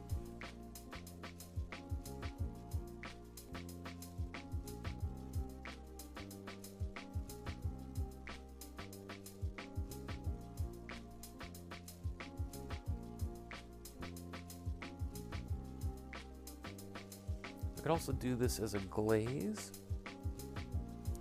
afterwards.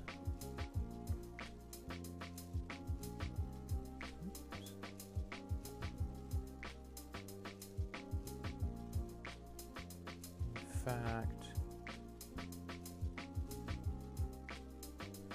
let's do a glaze right now. Put a bit of that glazing fluid on there. A little bit thinner.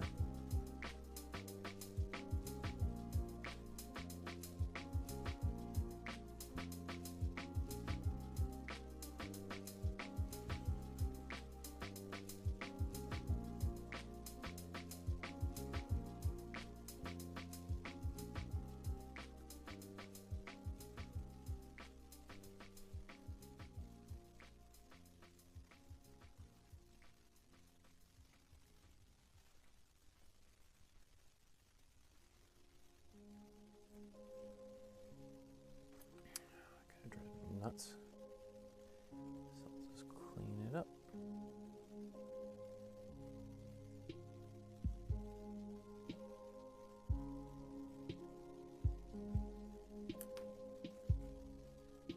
Oh shoot. 1 second here.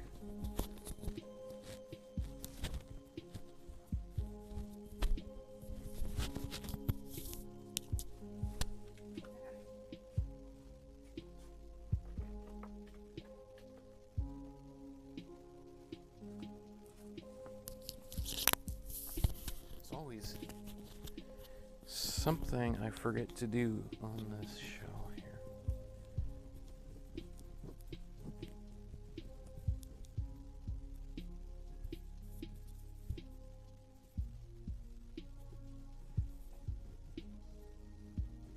Maybe I need to turn that.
Okay, sorry about that. The camera battery died there.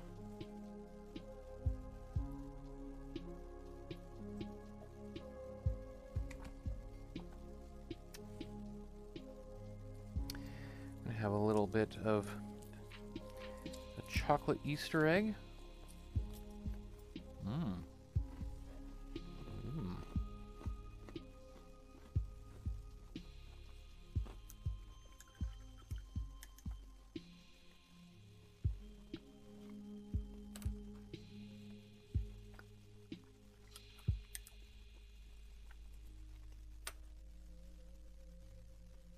Oh, that's too good. We need to have another one and a sip of tea. So the next thing I'm going to do, I'm going to start doing the details in the grass and in the trees in the background.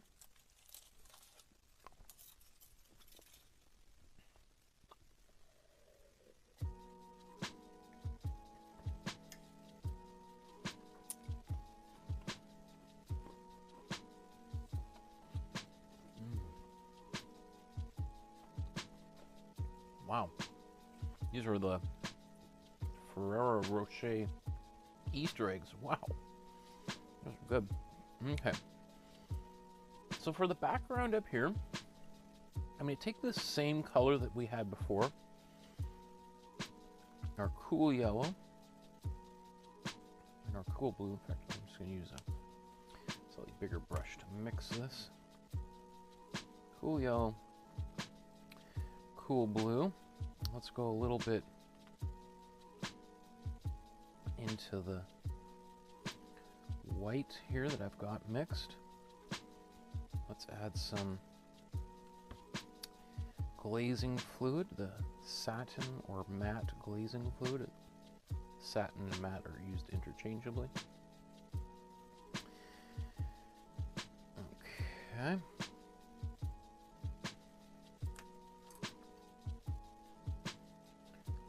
I'm going to paint this in the background.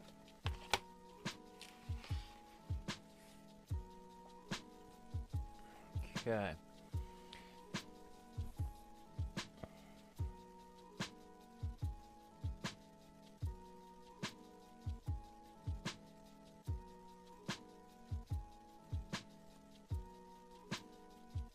Add a bit more white in here to get a little bit more coverage.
Again, at this point, it's not really about adding all the final details. I might go, I will put some darker stuff on top of what I've just been doing in some places, selectively.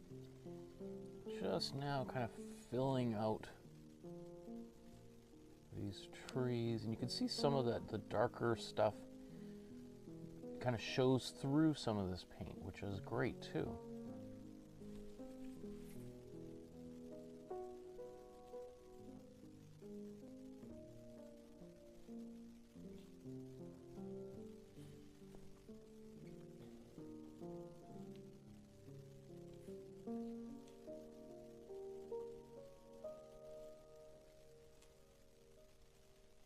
Now you see you have a bit more of that sunset kind of thing going on. That was a great suggestion by Deborah. I really appreciate that. Thank you. That's what's fun about painting with other people, is especially when you're painting the same thing, is it's like the hive mind here. Everyone's working together to help make the best paintings possible.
One thing with this, there's some, like this tree in particularly right here, there's a lot of little details.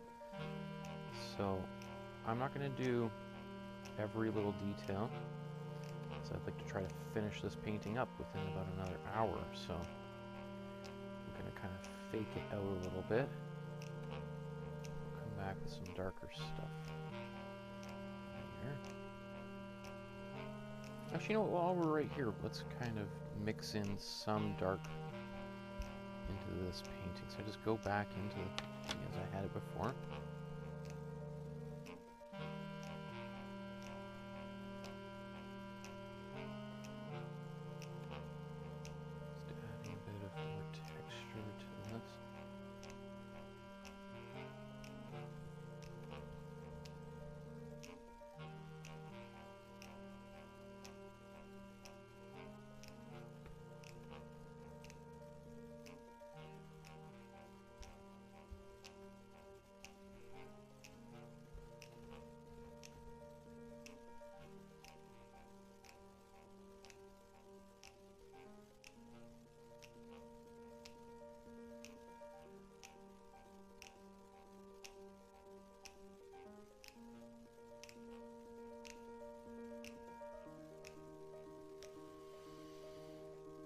Remember, we want a little bit of white, even in the darkest part of these trees in the background here, because they're further away, right? If we put black or anything directly into it, it's going to look a little bit strange. It's going to look like it's bending forward or something towards us.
That's pretty good for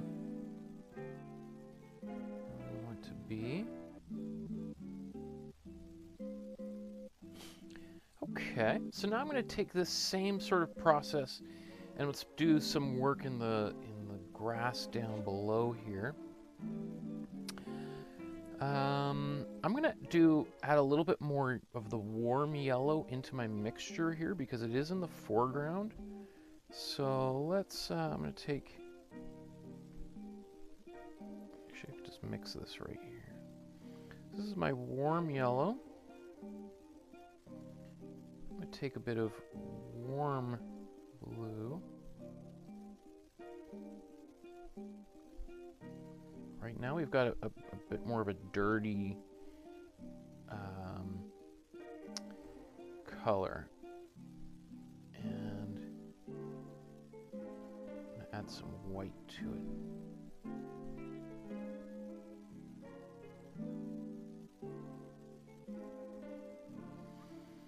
So this color we're going to use for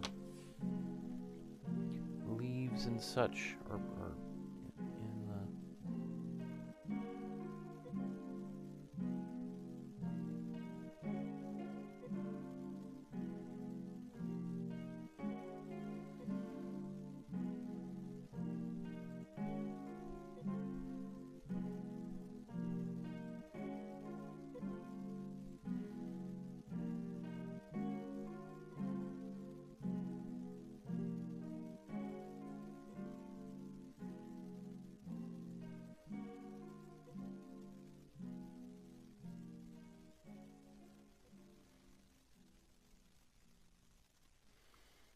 I'm going to be kind of a little bit fast with all of this here.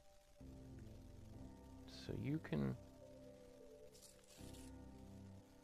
decide how you want to paint these, how much detail and time you want to give to the grass and these primrose flowers.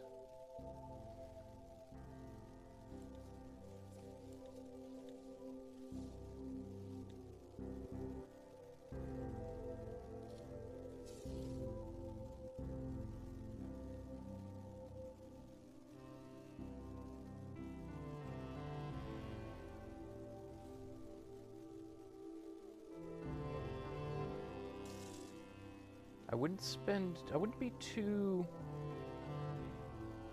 perfectionist about this, because you may have to like paint over them a second time depending on how much white you've actually got in your mixture. Some people might even paint this white first and then paint over top of it, or even glaze a green over top of the white. So you don't even have to paint over it a second time, you just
add just a bit more white into this mixture. And I'm going to add a little cool yellow.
starbursts and stuff down here. In fact, let's just zoom in on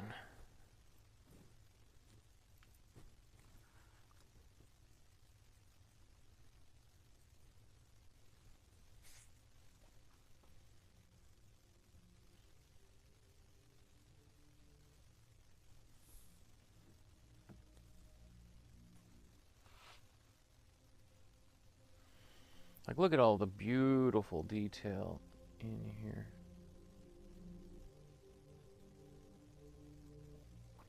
I'm not really trying to replicate clearly all this gorgeous detail. I'm just trying to get as many kind of shapes into here as possible.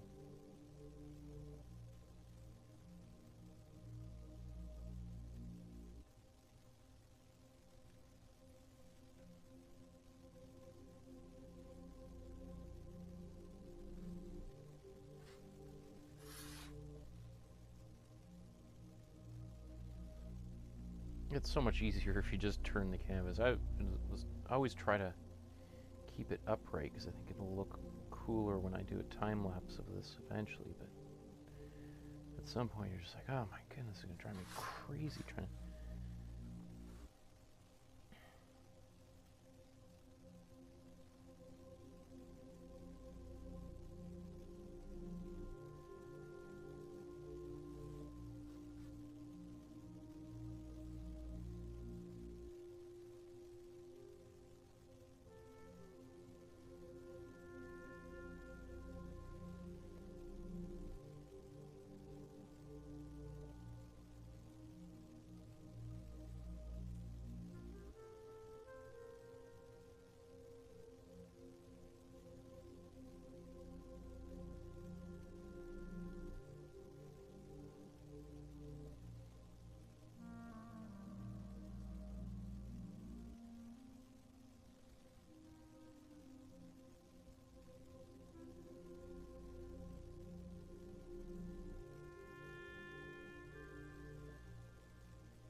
Heidi says, hi Heidi, looks nice. I've been watching using mobile, which does come with chat.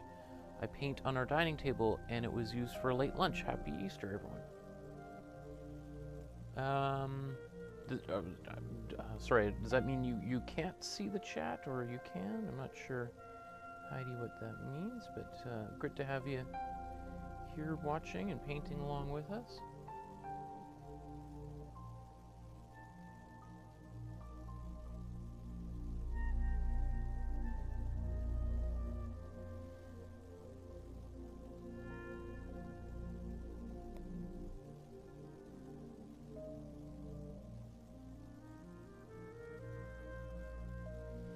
So, you know, some of these plants I might go back over and glaze and just darken them with a green afterwards. And some of them I may go back over and brighten them a little bit with a glaze. It's totally up to you how much or how little of this you want to do. I could see some people just kind of skipping this step entirely, and because it is a bit of work for part of the painting, which may or may not be as, you know, important to people.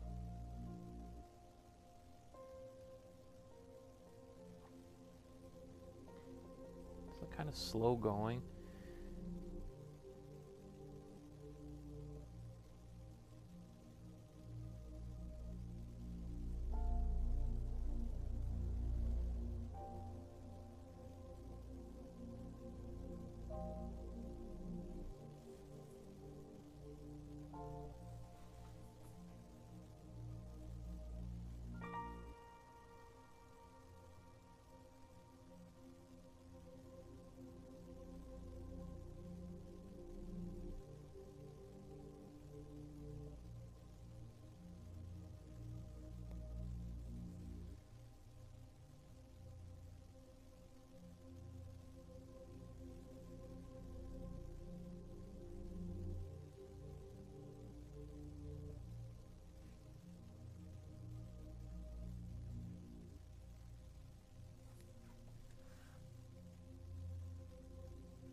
know, every once in a while I might just take my brush, run it through my fingers or cloth just to get as much, because the paint will start to build up on it. Makes it kind of tricky to do details. So.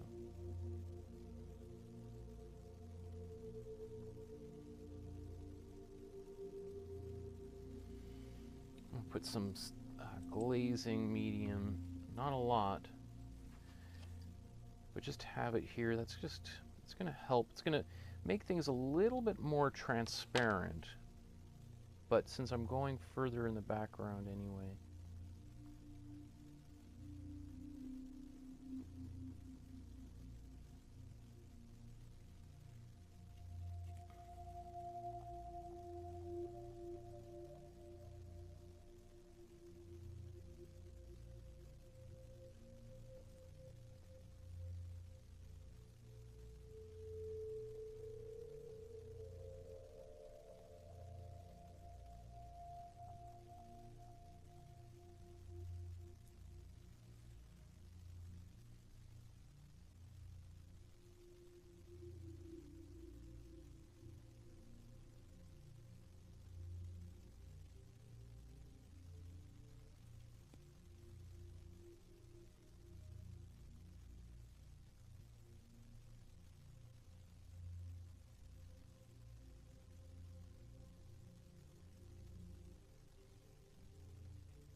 Okay, almost done this most tedious part of the painting. And I think we'll work on the rocks next.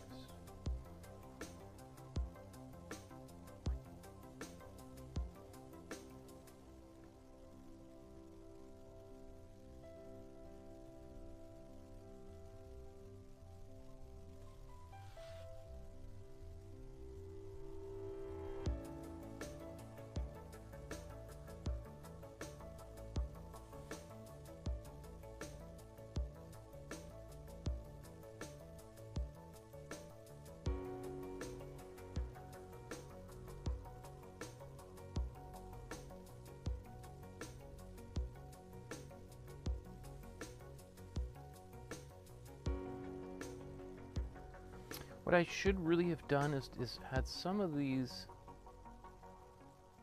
a little bit more curving lines. I think would have been nice, but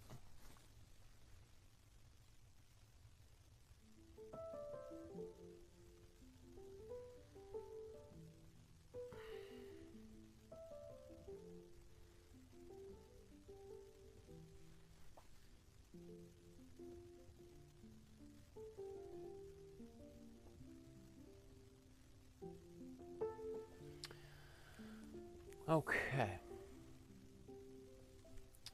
So the next thing I want to do is I'm going to mix some like a purple for the little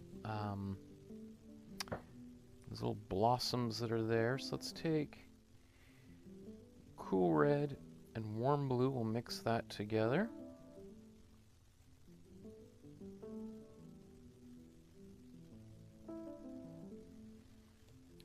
bit of white on here.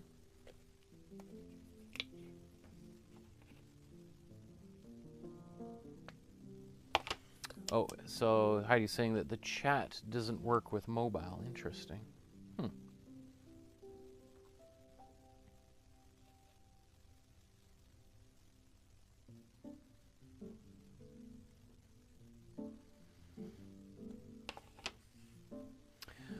Okay, so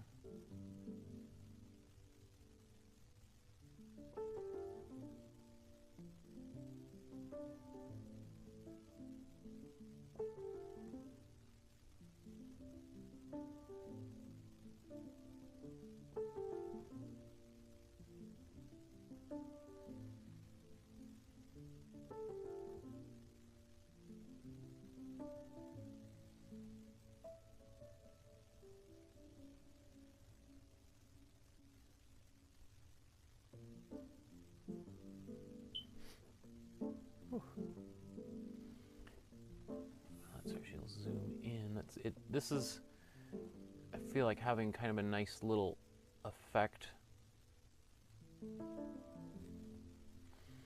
It kind of helps break up the simplicity of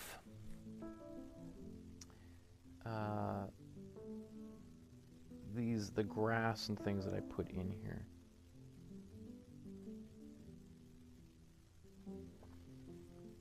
Just adds another little thing. Sometimes it's like the building up of detail. It just sort of, it's meant for our brains to kind of, not even necessarily we look in it and we go like, oh, I can see that. It just sort of fills it up. And then our brain kind of fills in the rest of the detail, right? So I'm not going to put too many of these in here, but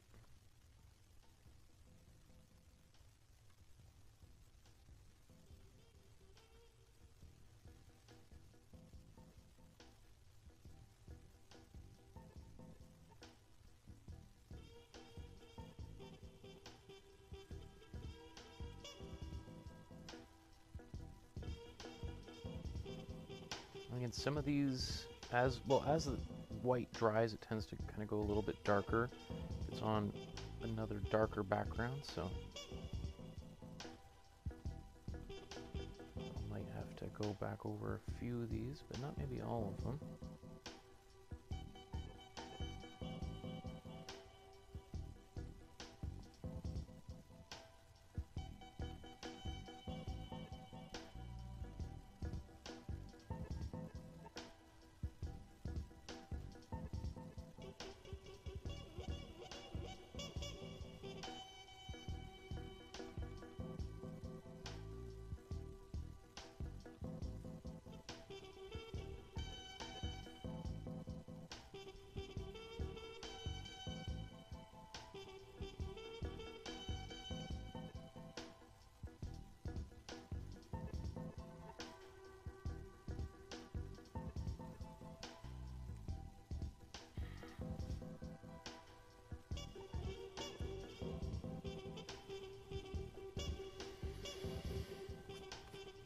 Okay, so how are we doing for time? Okay, we're starting to get a little bit towards crunch time. I think I might be pretty happy with this area up here, these trees. I don't know how much more detail, given the time constraints, I can fit in there. I might do a little bit in here.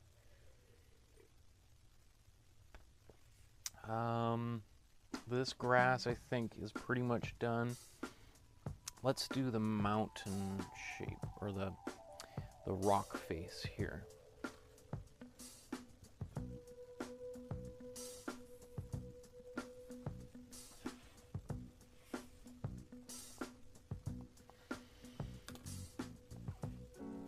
Okay. So we've sort of got like a warm reddish gray is what I would call that, what we're looking at here. So I think we could probably just take our brown that we've had for a while, Oh, this is getting pretty hard. Let's just mix a new one.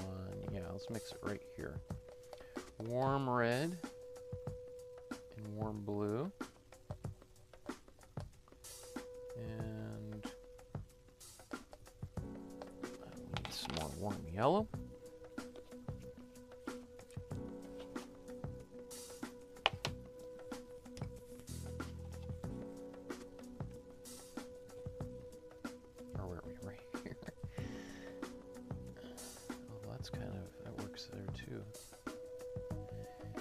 Again, you know, one of the things I like a lot is when we get to this stage of the painting, sometimes we already have the colors we need. We can just modify them with our, just by adding a little bit more white or blue or something. So let's see, how does that look? We need a lot more white. That looks good, but it's kind of, it's still very brown, and I want to make it to go a little bit more gray. So I'm going to take some cool blue, which is right across on the other side of the color wheel. You see how I put that in there? And rather than going more blue, it just goes more gray, right? Which is awesome. That's pretty close to what I want, actually.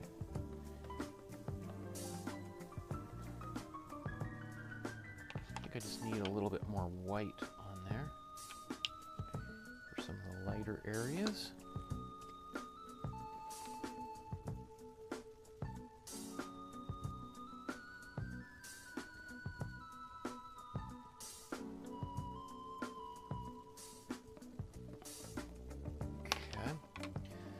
A little glazing fluid in here. Let's get a different paintbrush.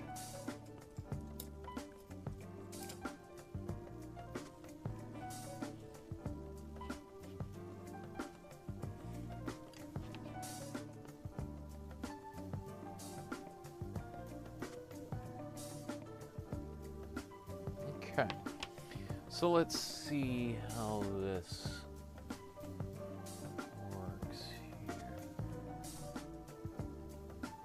I should just blow dry this. I see just some wet spots here.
Even really, let me see, let's see if I can take another closer look.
Like if I do this, and let's say I find it's too brown or too gray, I can do a glaze, just paint the whole thing over top with a different color that would soften up or intensify whatever's underneath. That's what the great thing with these glazes is. And this would have been something Fra Angelico would have been very familiar with.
Just remembering, I have all of these links that I've opened up to show you guys, but I haven't even really got into his biography and all that kind of stuff.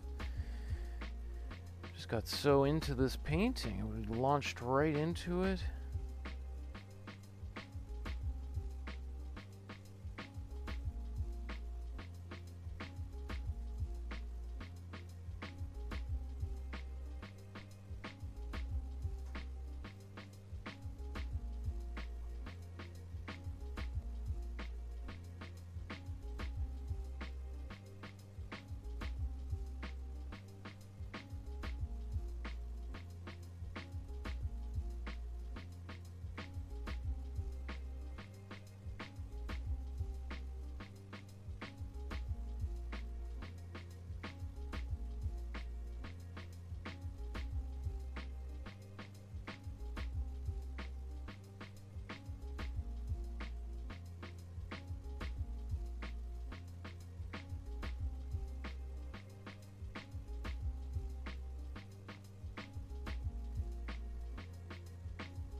Let's take this and let's go even darker. So I'm going to take some of the warm blue.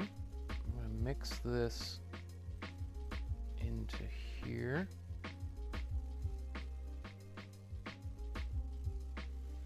Again, I'm going to put my slow dry, or my glazing fluid in here.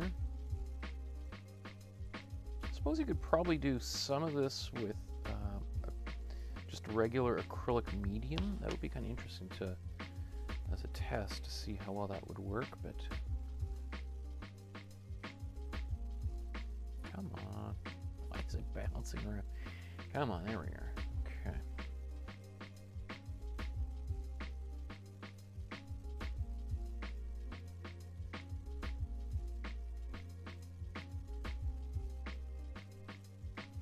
See how subtle of a change this is?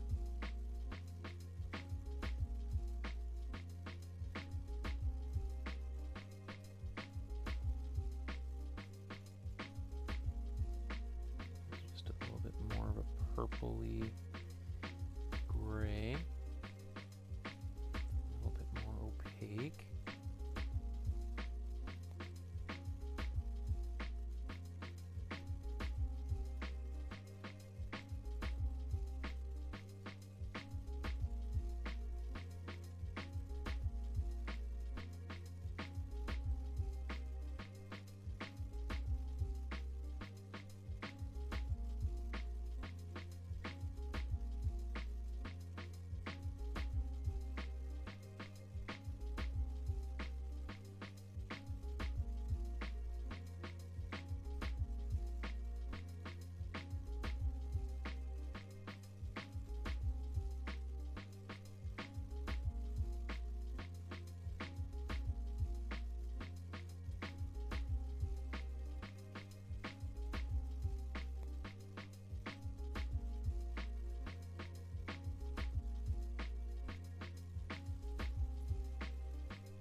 You know, when we're glazing, we can also take a brush to help blend out some of these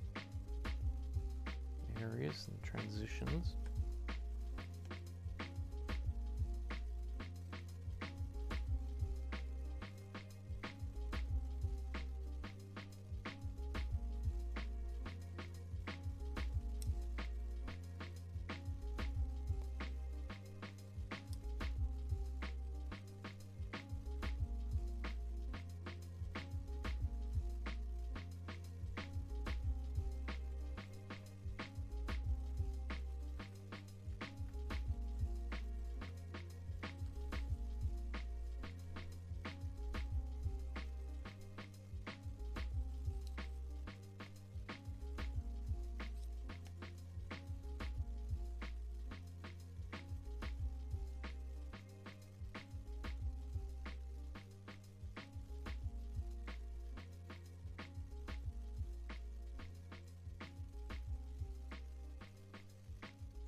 A little heavy-handed there. I had a little too much paint on my brush and didn't quite get the effect I wanted, but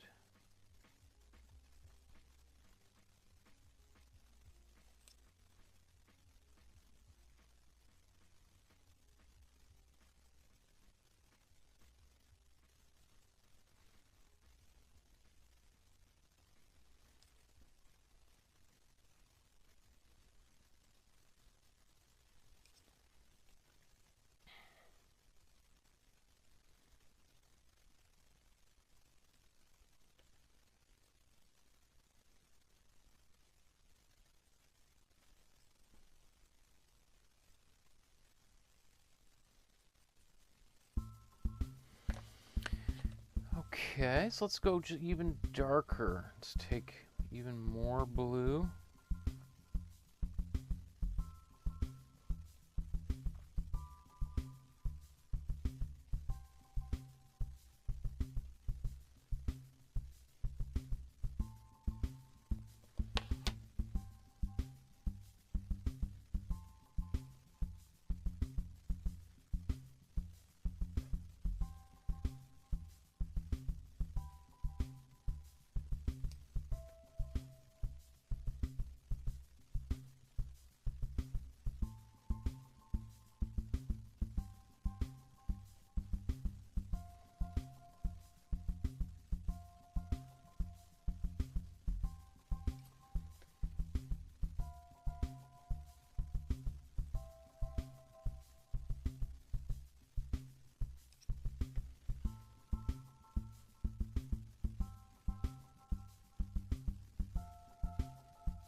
I mean, these shapes of the rocks, I think, are actually pretty funny in a way. Like they're quite abstracted, and I enjoy painting them a lot. Do they actually really look like rocks? I don't know.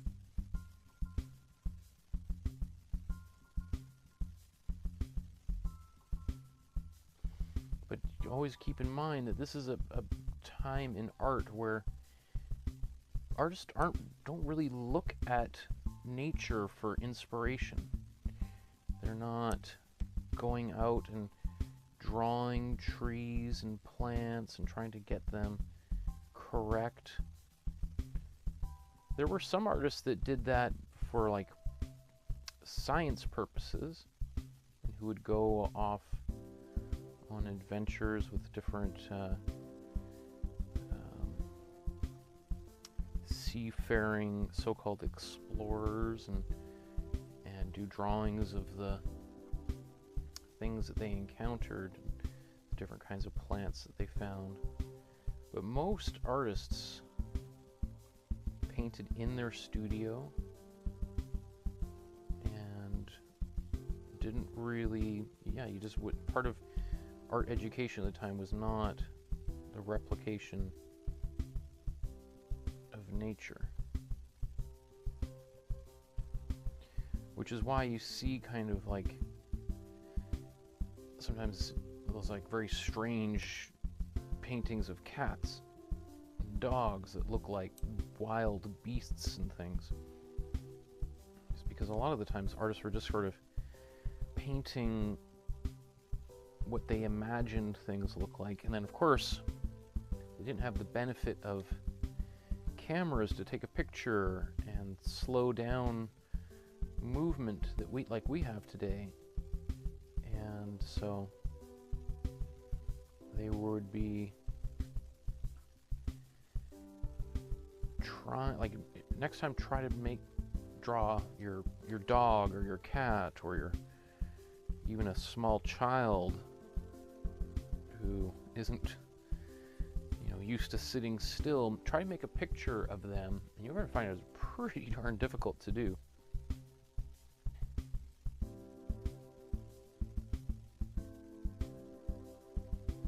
Whereas now we can take a picture of something and then we can study the picture.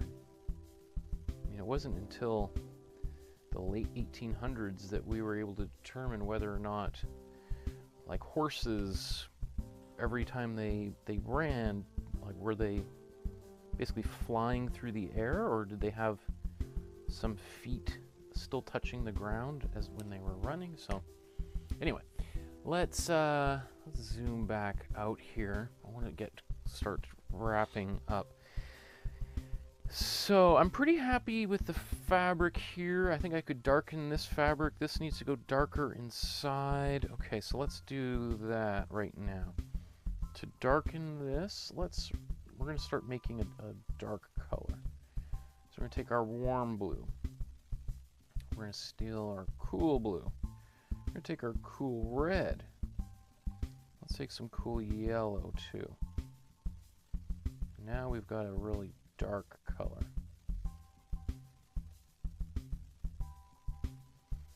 So I'm going to take this dark color Again, that was warm blue, cool yellow, cool red. A bunch of different colors crisscrossing around the neutral core.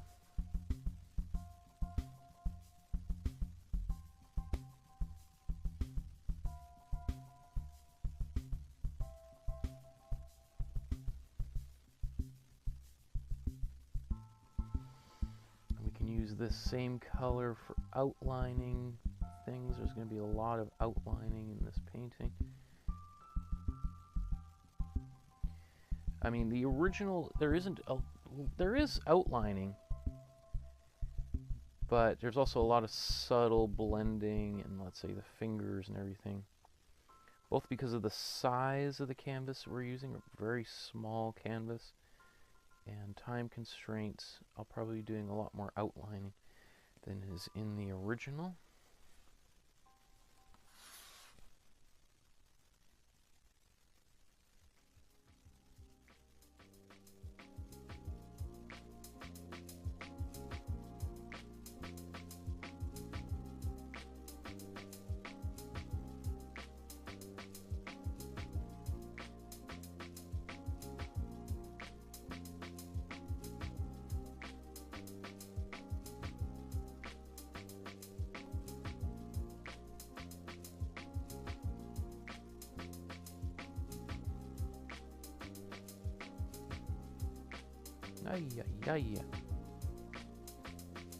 This doorway just keeps getting wider and wider.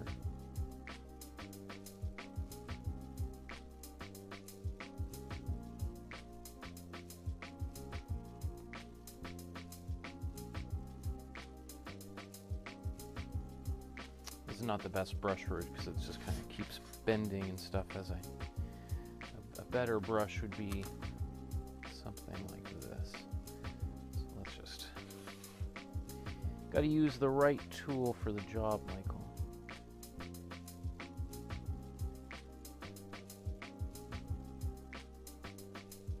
Try and hit a nail into a hole with a screwdriver.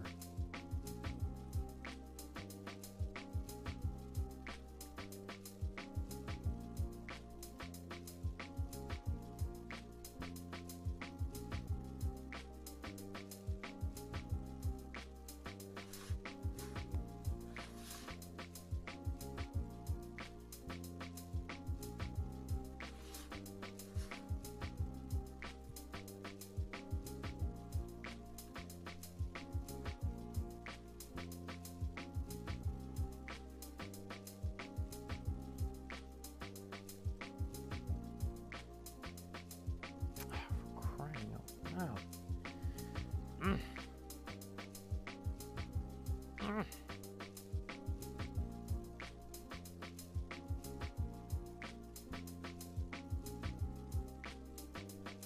Just wait.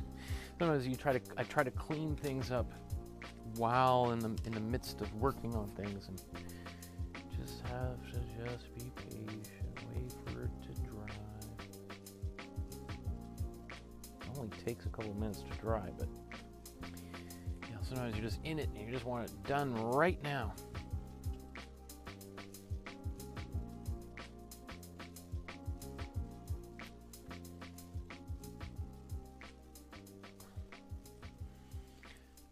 Okay, so I'm going to take a bit of slow dry medium. I'm going to add it to my to that dark color that I just mixed. And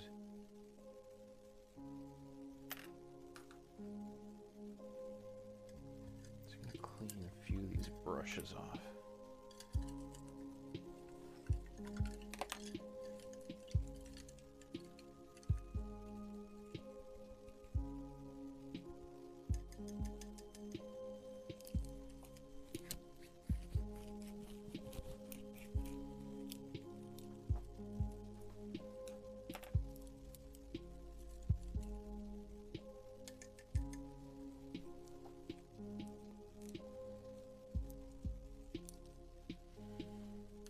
Another one of those brushes just broke. Ah. God, some of these are definitely cheap brushes. So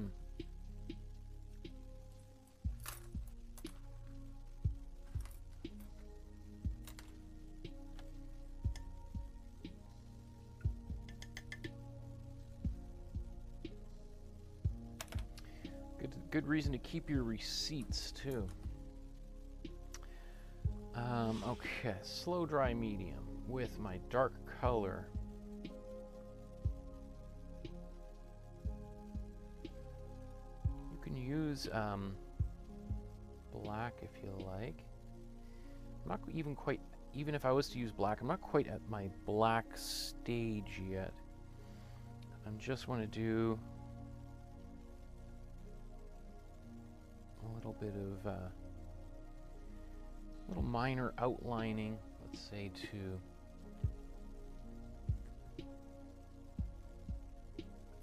this brush is behaving. This is why I haven't posted links to any of the brushes, these new brushes I got, because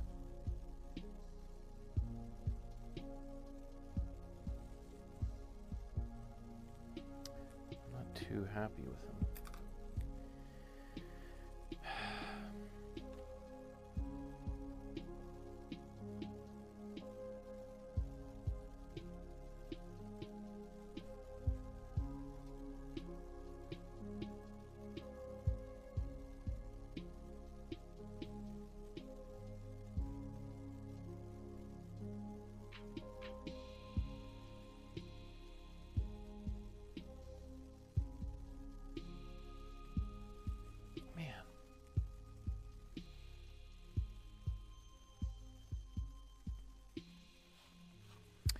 Okay, you know what? I'm just looking at the time. I'm running behind, so I am just going to add a little bit of black and start the kind of final outlining of things, just because I'll be here forever.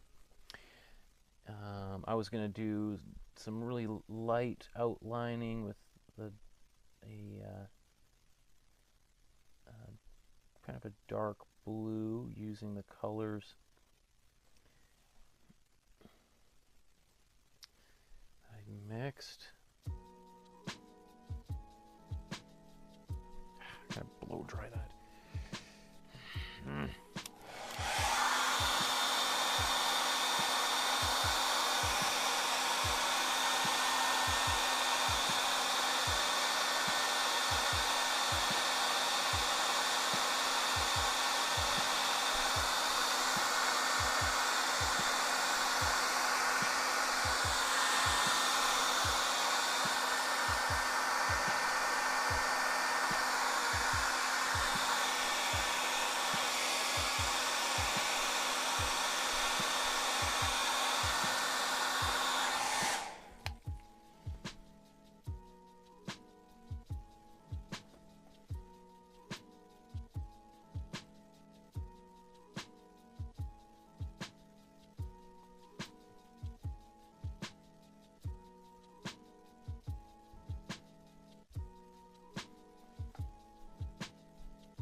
Taking this black and doing a little outlining on this doorway.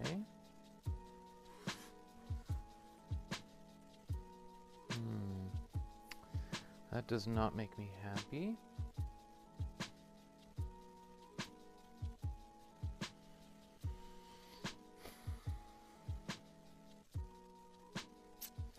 So there's not a lot of really black. I'm gonna take this and this black, mix it into my. I'm gonna mix a new brown and add this black to the brown.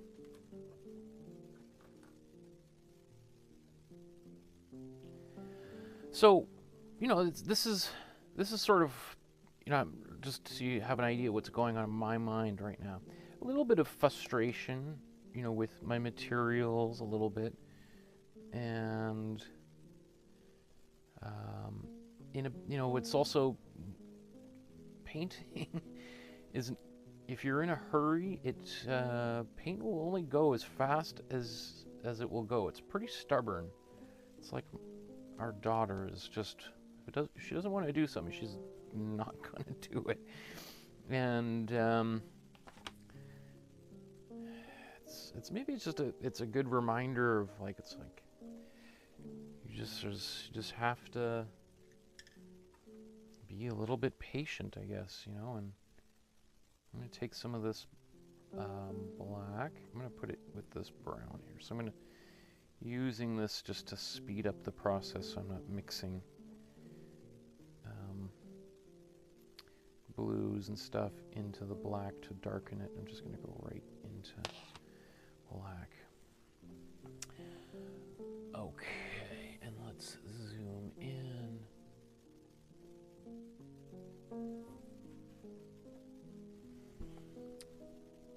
And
okay.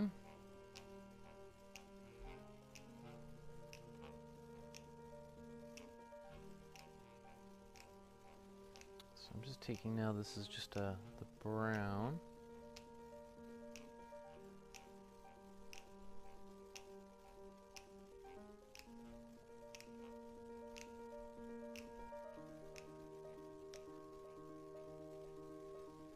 So I'm going to alternating between my dark brown and then the brown with a little bit of black in it for some of these outlines.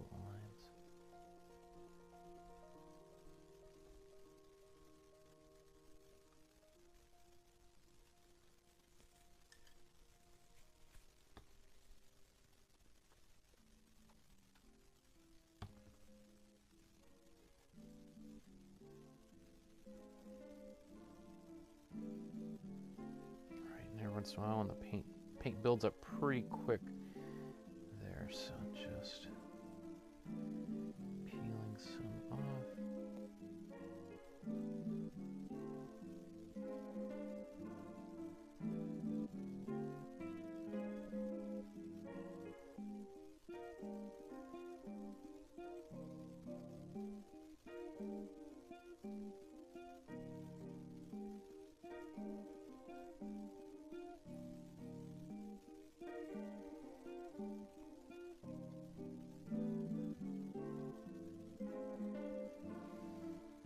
She's only got 4 fingers there.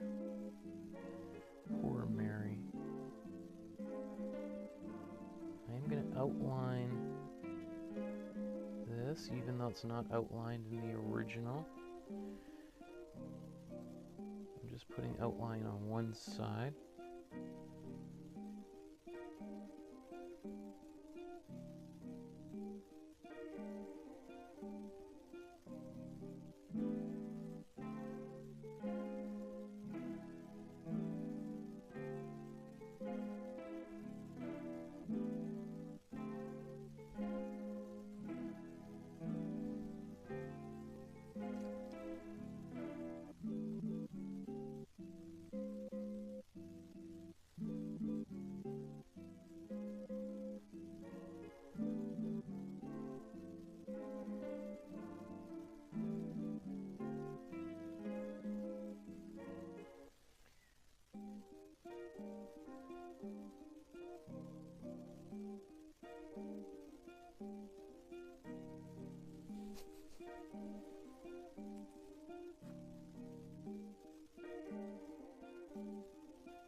Not really going to do outlining in the folds. The folds are pretty good like that. Maybe I'll just do a little bit up here. That might be enough. I'll do a white outline on the other side.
This thumb's a little bit long.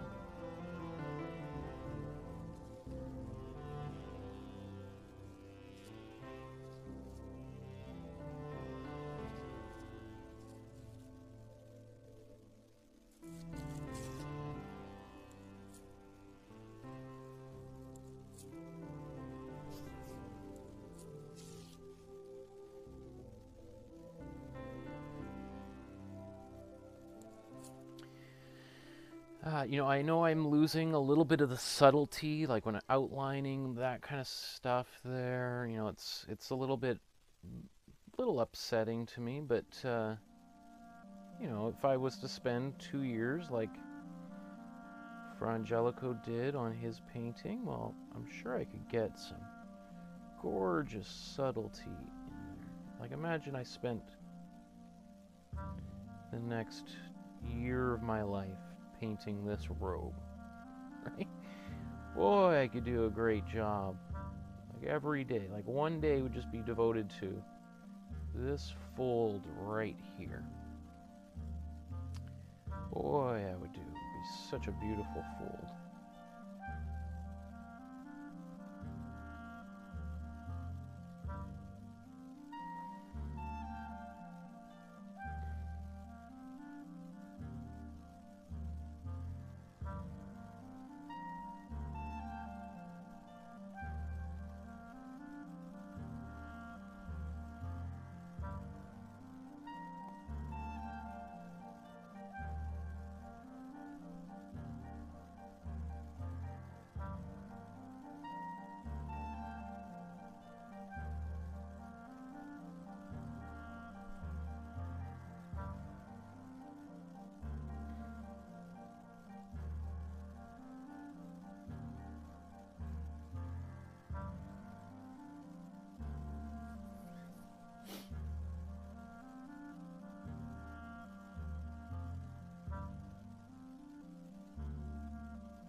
Ah, come on.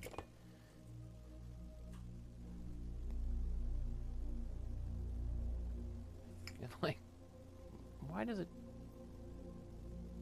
kind of bounces?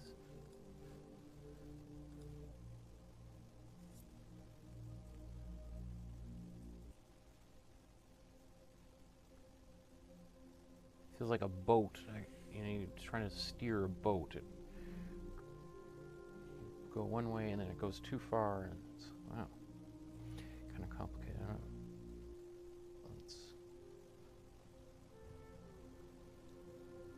Almost looks like she's wearing a white shoe or something, right? Okay, so let's get into the details of his face.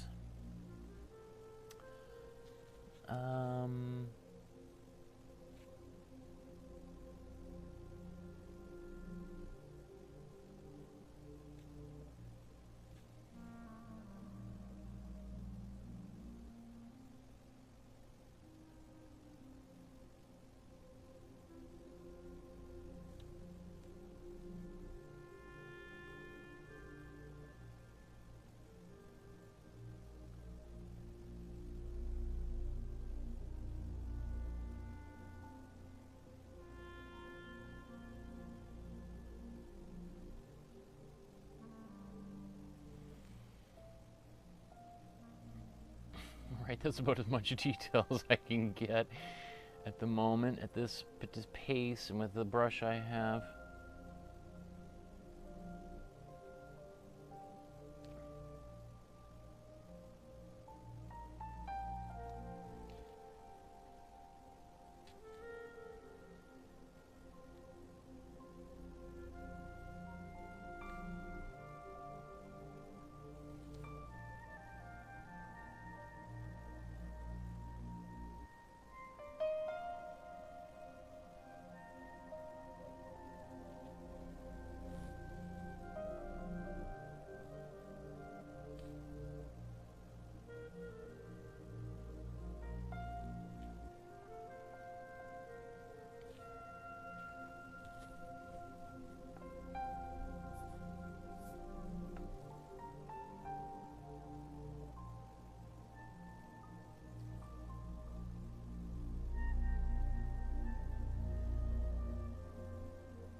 Oh goodness, I gotta get moving. Okay.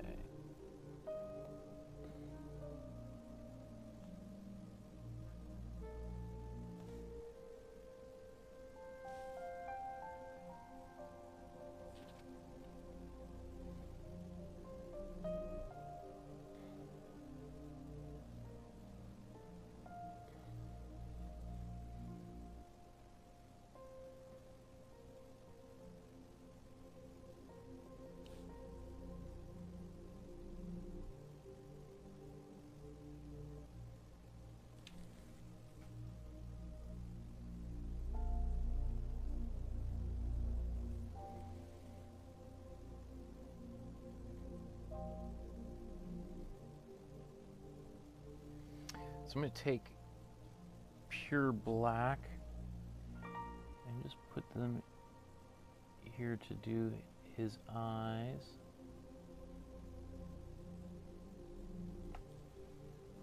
Looking at her, and her looking at him.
some of these folds might be a little bit dark, but I can always, in fact, I might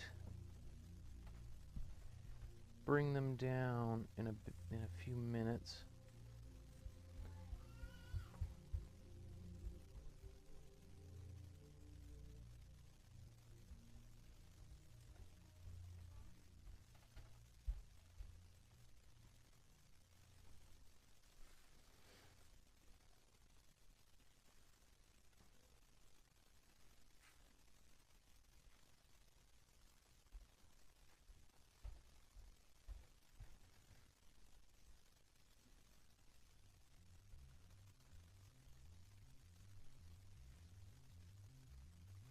I think I can hear my wife upstairs talking about what happened to some of the Easter eggs for our daughter. And they're here on the set.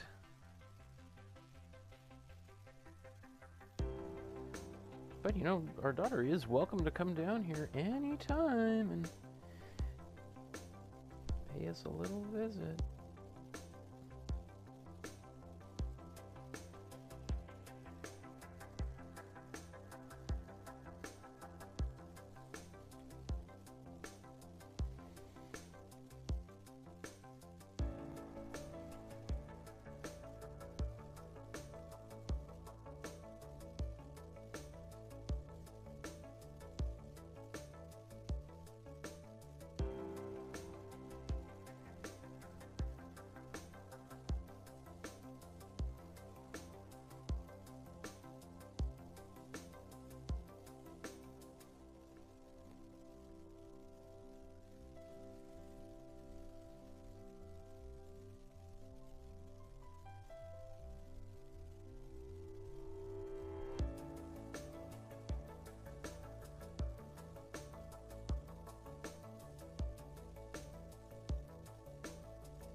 So, how much work do I want to do in the hands and stuff? I don't know. I think I want to get done pretty quickly here, so let me think what I can do to start wrapping up. I think I want to finish these trees and all that stuff. Okay, so let's do the whatever this is.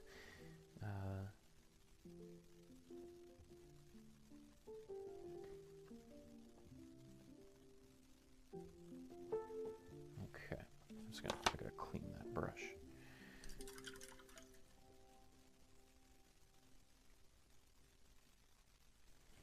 Yeah, I mean, I feel like it's pretty good. I mean, considering, you know, what, this is 3.5 hours since we began, and we started painting about 3 hours ago.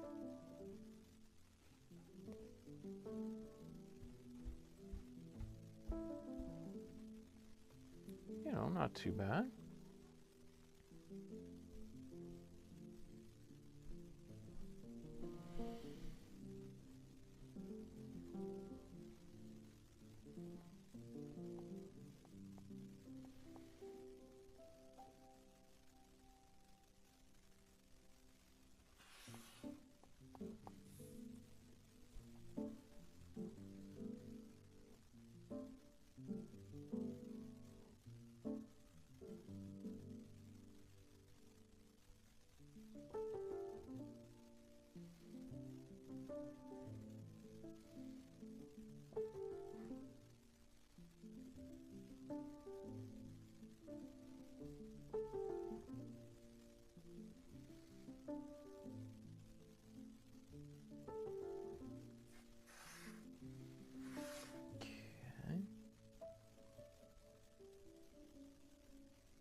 Okay.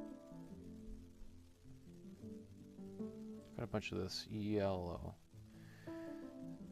Cool yellow. So I'm going to use that.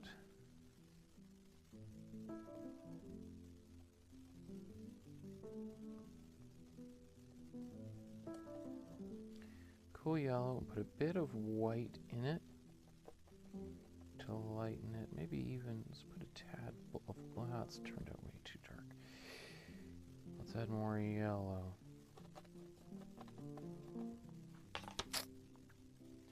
This is what happens when I speed up at the end. It takes me twice as long. Okay, so let's mix this again. Let's take some cool yellow. Just since I've got a lot of it. Let's take warm red. Let's take some cool blue. Just making a brown. This is a bit of a cooler brown, and it's going in the middle ground.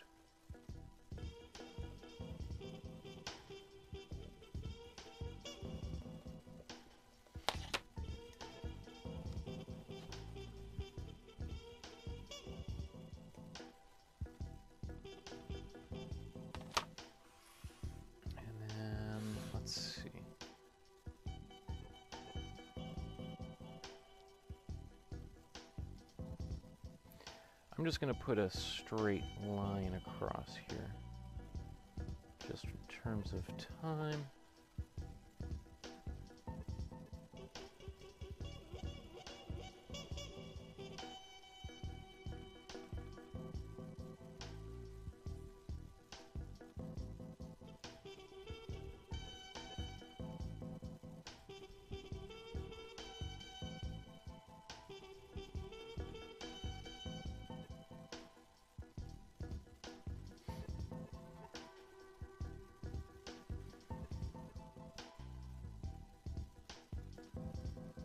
You know, one of the things I would hope, you know, that people get out of these classes too is seeing how I make decisions as to what to include and what not to include, especially when we're up against, you know, a clock. And that's a big thing with any kind of creative process, really, is recognizing that I can't, like, to, you know, I mean, I could, if I wanted to devote hundreds of hours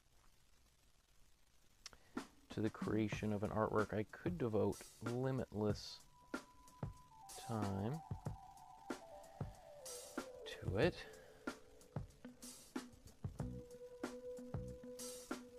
But there's other things to do in life.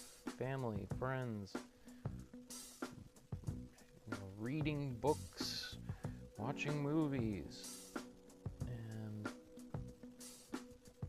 Maybe someone like Fra Angelico could devote years of his life to one painting, but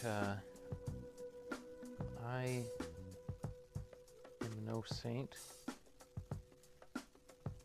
and I have other things I have to do and that I like to do beyond painting as well, so to make some decisions as to what is worth my time and worth it for the painting.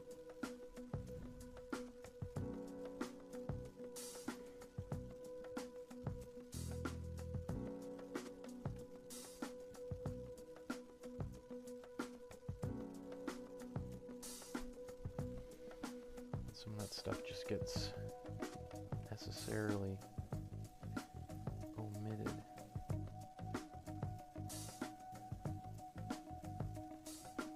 Like all these details here are really quite lovely in the original, you know, but I don't have the patience to do that right now. Let's see. Now that we're getting close here. I think I need to do the branches and the trunks of these trees.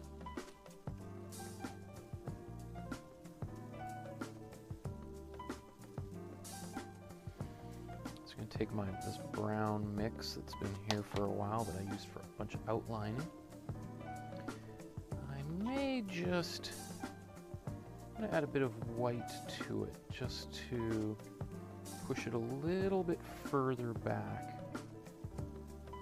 And also so it doesn't get confused with the marks surrounding the bodies as well. So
okay.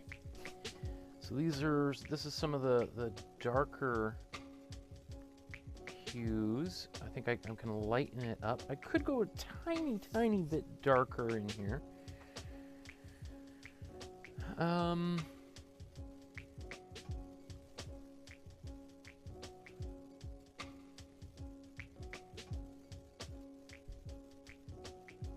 And I do feel like I'm pretty close now. Pretty close.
Okay.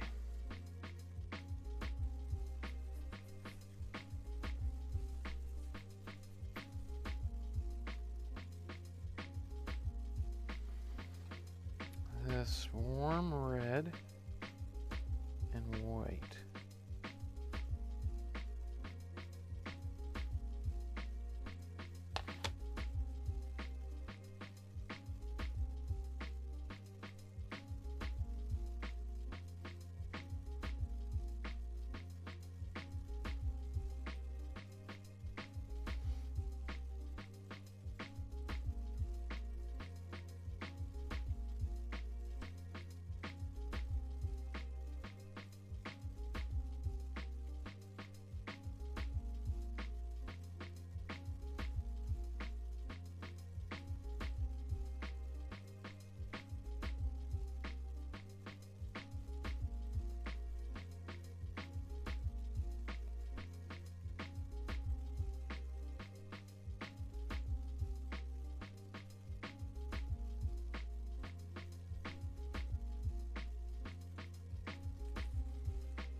A little bit of just regular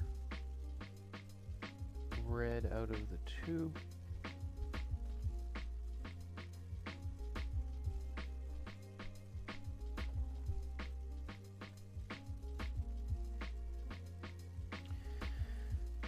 Oh yeah, I wanted to do that same thing.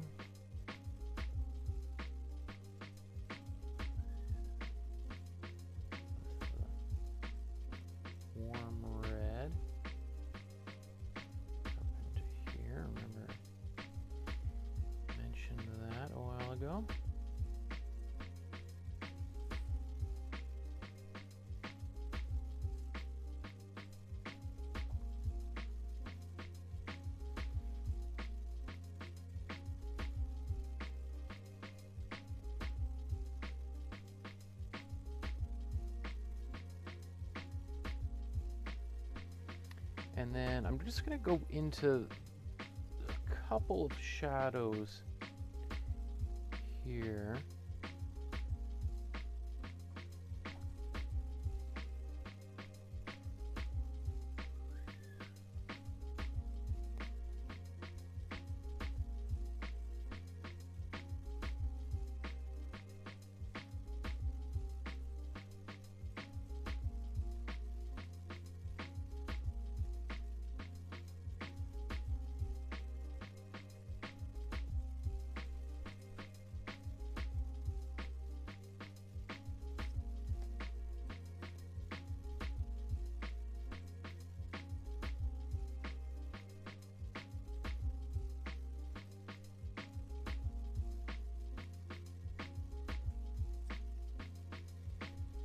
Just to darken, there we are. Doesn't need to be much. I just felt like the doorway was kind of sticking out like a sore thumb.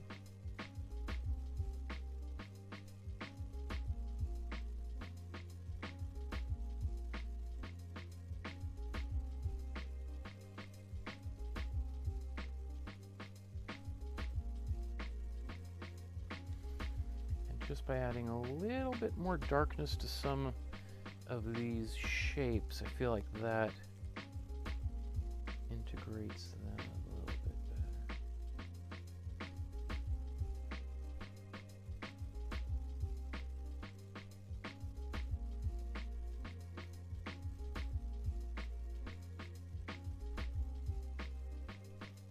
So I'm just putting these very light, dark glaze in here and just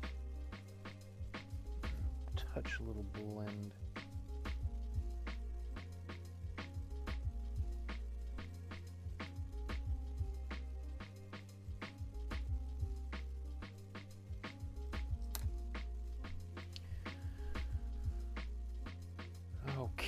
Okay, do I need to do anything more? Do I want to do anything more?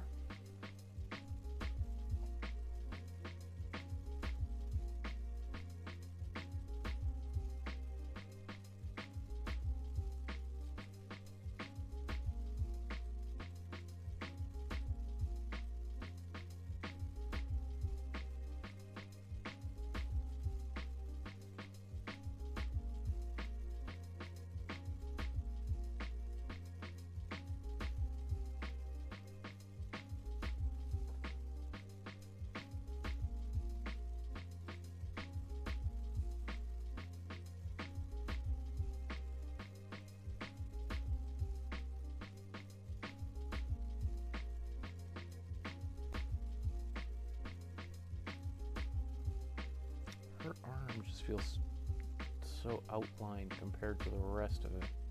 I feel like I need to put an outline on this back side of her.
Okay, so now, am I happy with these trees?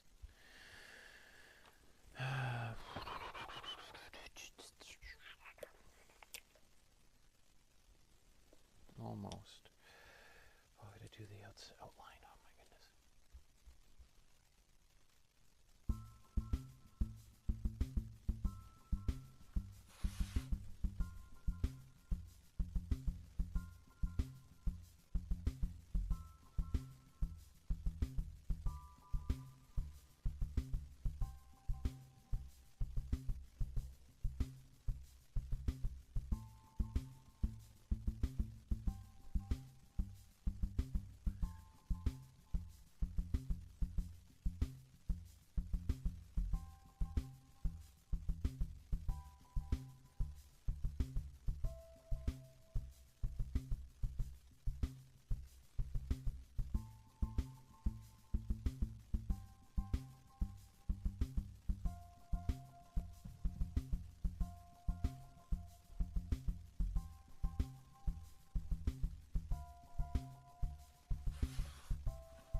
Just a little bit of highlight there, cool.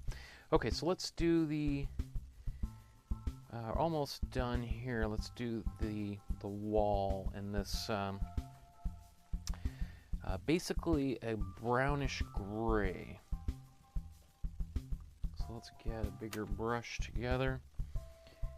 I'm just going to use kind of a mix of a bunch of slop that's left on the board here. Let's get some glazing fluid just to make it a little bit more transparent.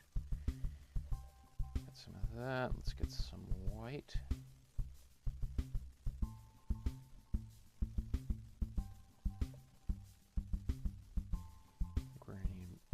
more white, but let's try to get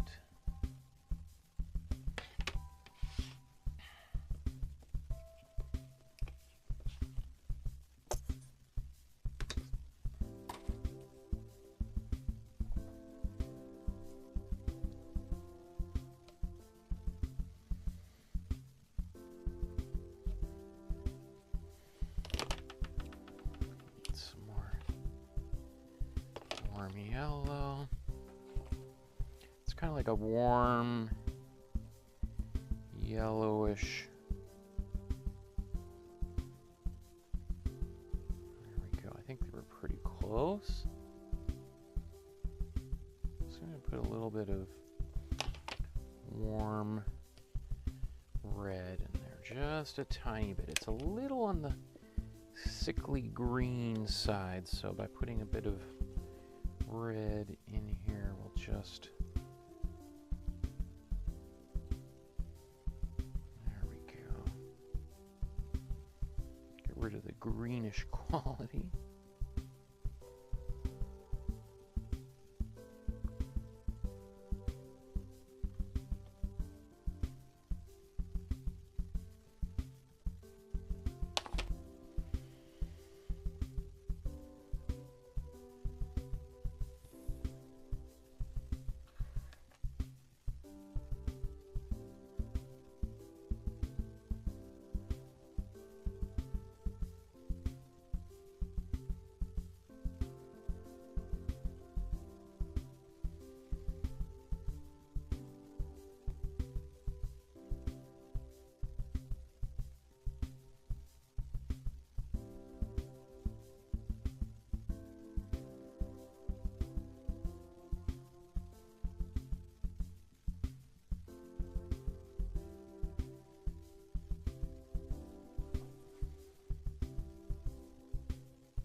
So I'm going to go over this with a bit of more of a white after this.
Okay. Oops.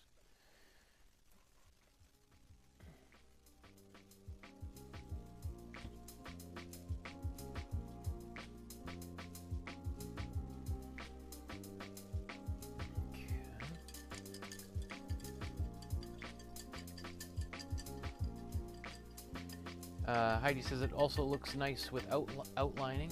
Absolutely. A little, I kind of, I'm outlining just because it helps save a little bit of time. But you could certainly build up, do the same sort of thing with much more subtlety.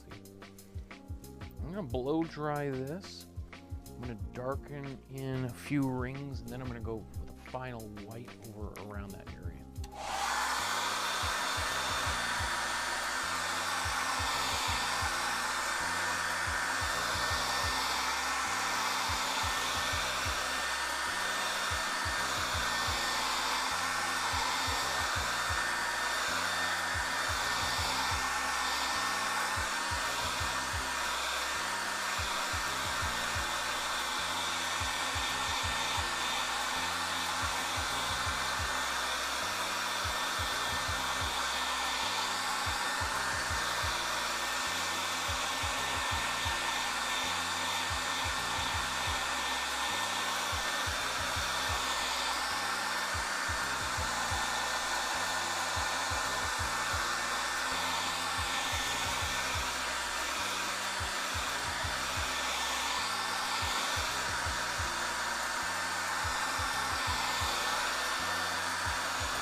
That paintbrush go? Oh, there it is. No, that's not it. Oh, here's hiding. Okay. Take this same color. Let's get a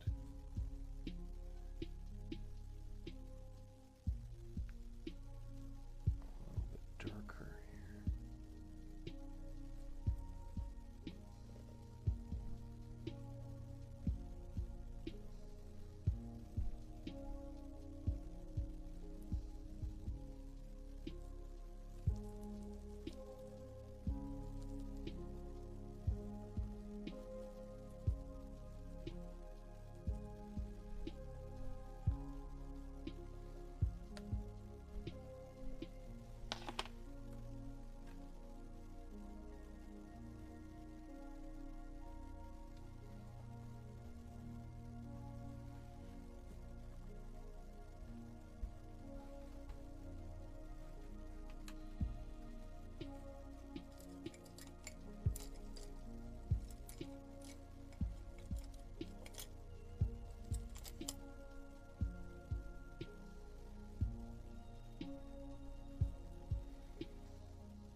I just took a bunch of blues and added a tiny bit of black to the same color that we painted this outer color with.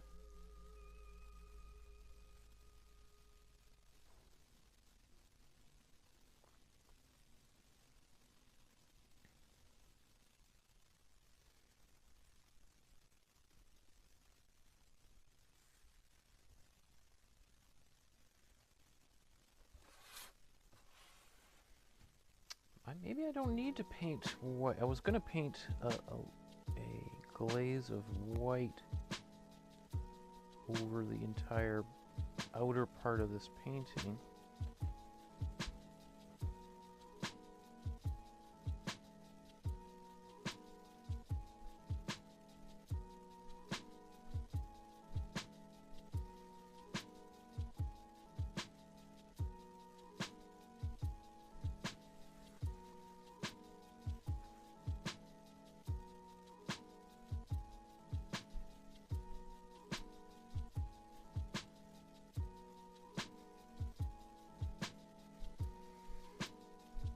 If you find today's episode at all interesting and you want to see more of them and you don't want to miss an episode, then please like and subscribe to the channel. You can adjust your notifications so you can get an email if you wanted to let you know when the next episode is coming out or when I've uploaded something, so you don't ever get surprised by these. So occasionally, like today, I film something that doesn't fall in my regular Tuesday, Thursday schedule.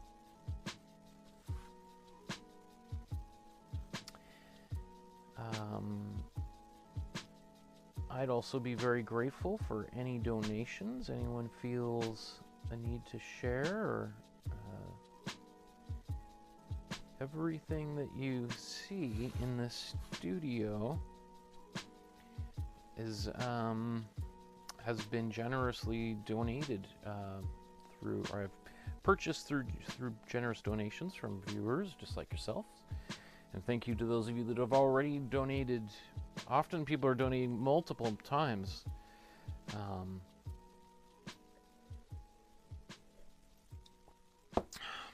How do I feel about that?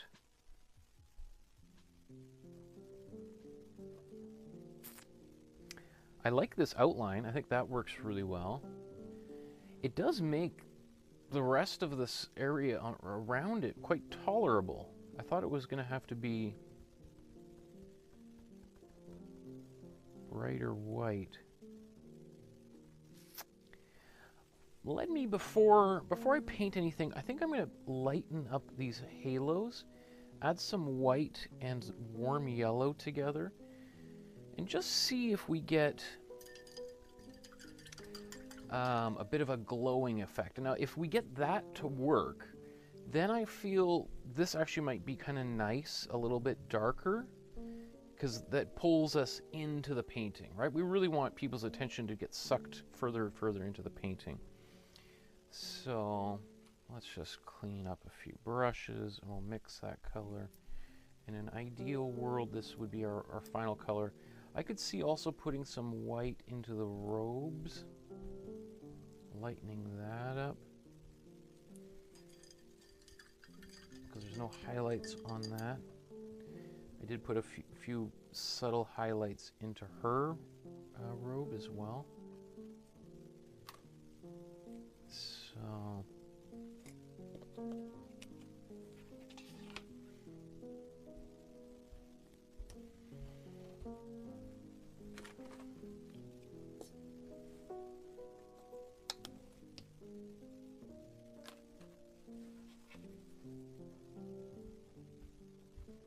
it's got white here.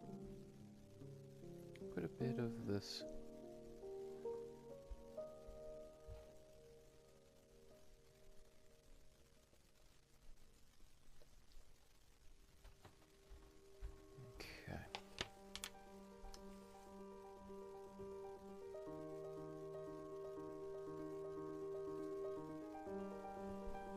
Let's just blow dry all of this so don't smudge anything.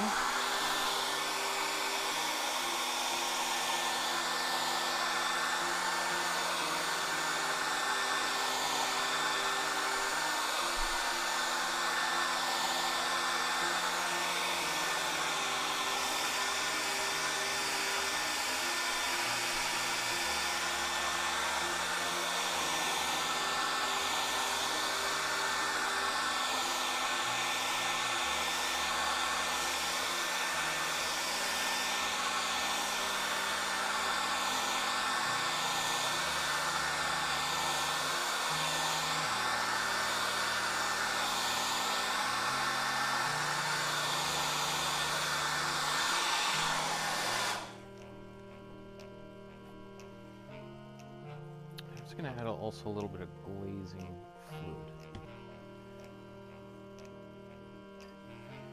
So I got this here. I'm just going to kind of paint over this area.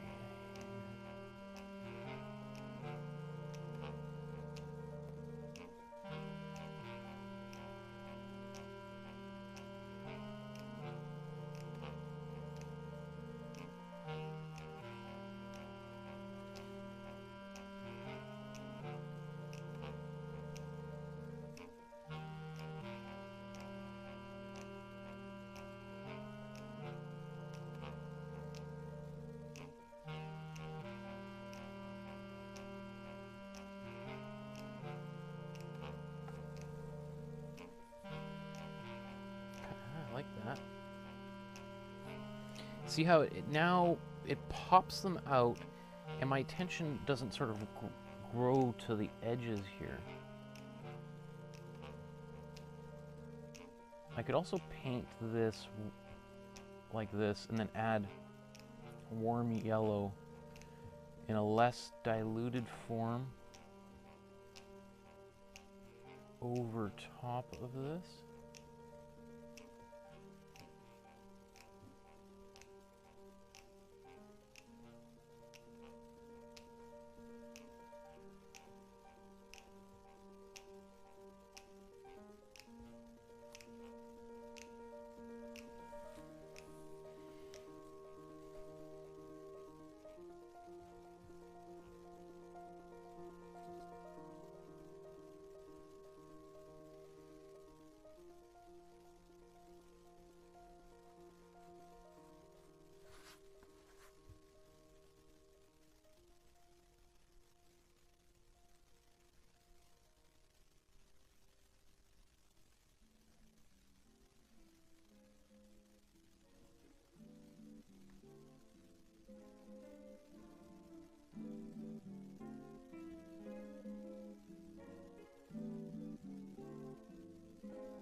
So the original doesn't have quite as bright.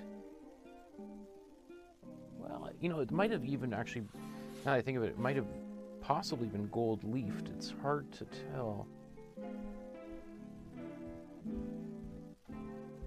from this relatively low resolution image.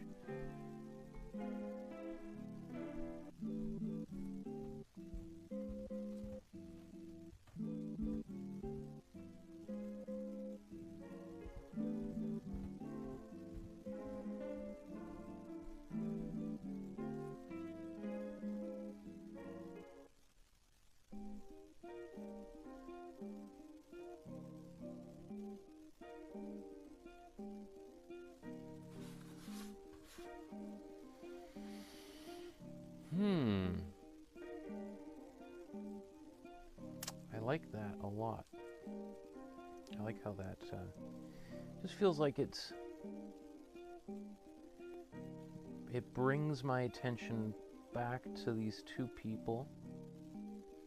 It might help take away attention to parts of the painting I might be less happy with, although I'm pretty happy with the way everything turned out. But if there was parts of it that were a little bit less than, it would, oh, you know, I forgot. Okay, so I'm gonna keep, I'll let for that dry.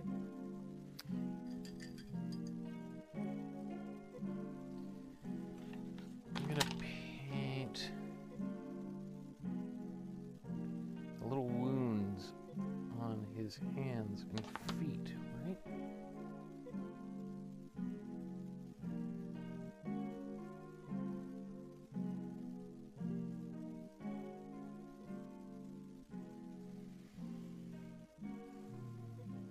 Kind of hard to do it on this hand.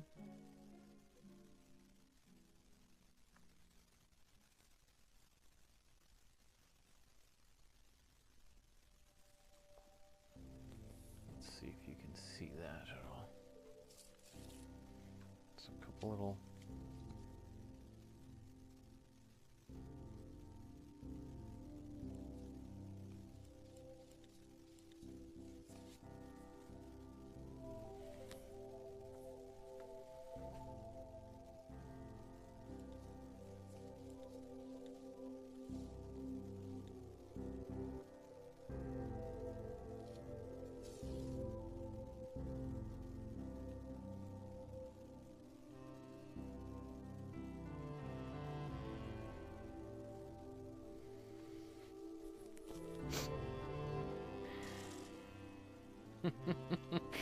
okay.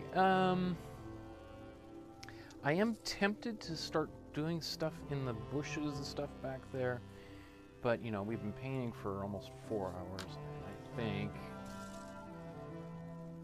I don't know. I think I could be done here. Anything else that I've been forgetting to do?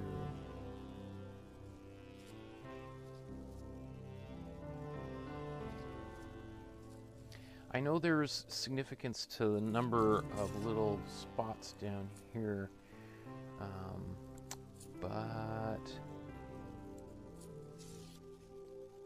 I don't know. You know, when I look at it, I'm pretty happy. I do feel like I want to add just a little bit of darkness under these trees, but I feel like that might just be opening up a can of worms. Let me blow dry this and think about if I need to brighten up these halos.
I don't know why I'm holding that while I'm trying to paint.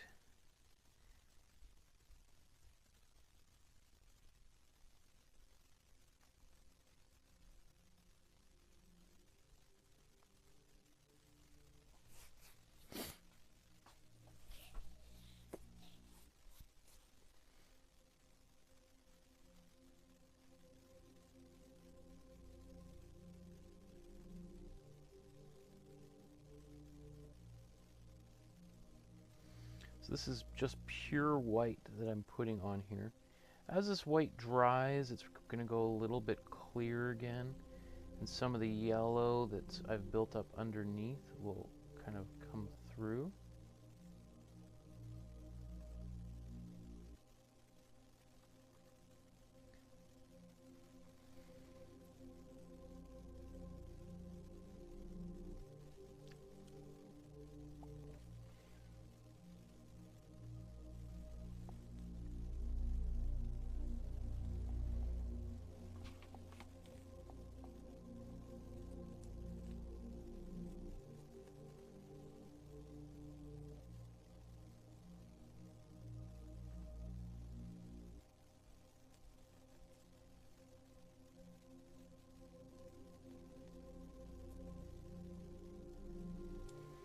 Taking a little bit of blue that I have left, painting it with some white, mixing it onto this garden hoe here, or whatever it is.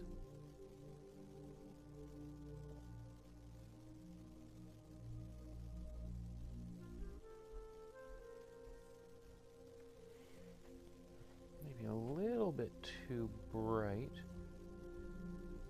I, however, don't quite mind it. It's just another thing that pulls our eyes towards there. I want to just touch up. I have any browns left here to...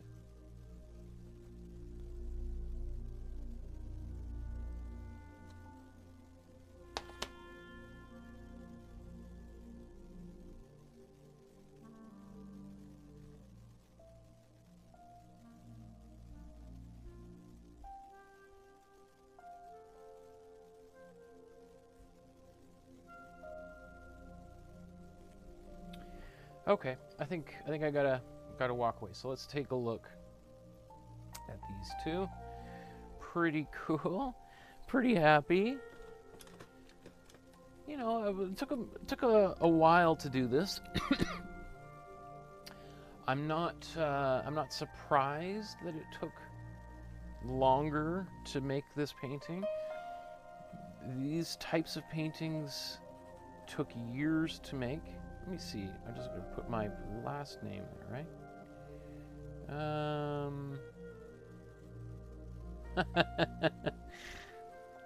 Let's do... Oh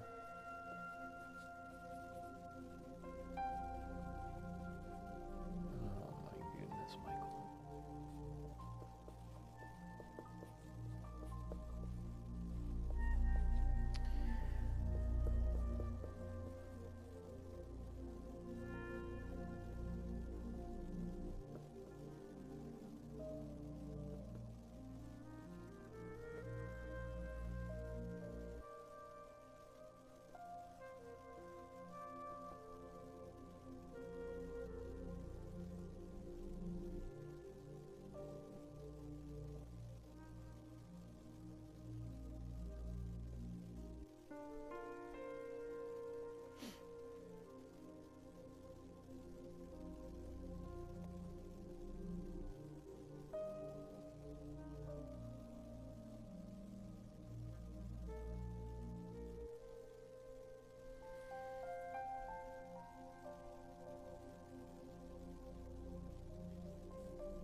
How did I possibly get that bungled up?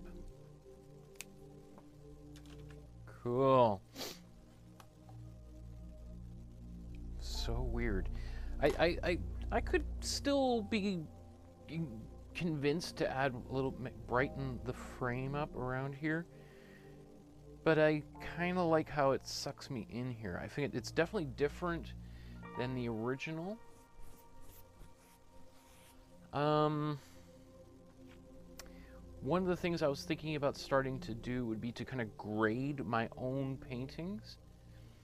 If I was to give this a grade, let's just see. The grade I would give for this one, I would say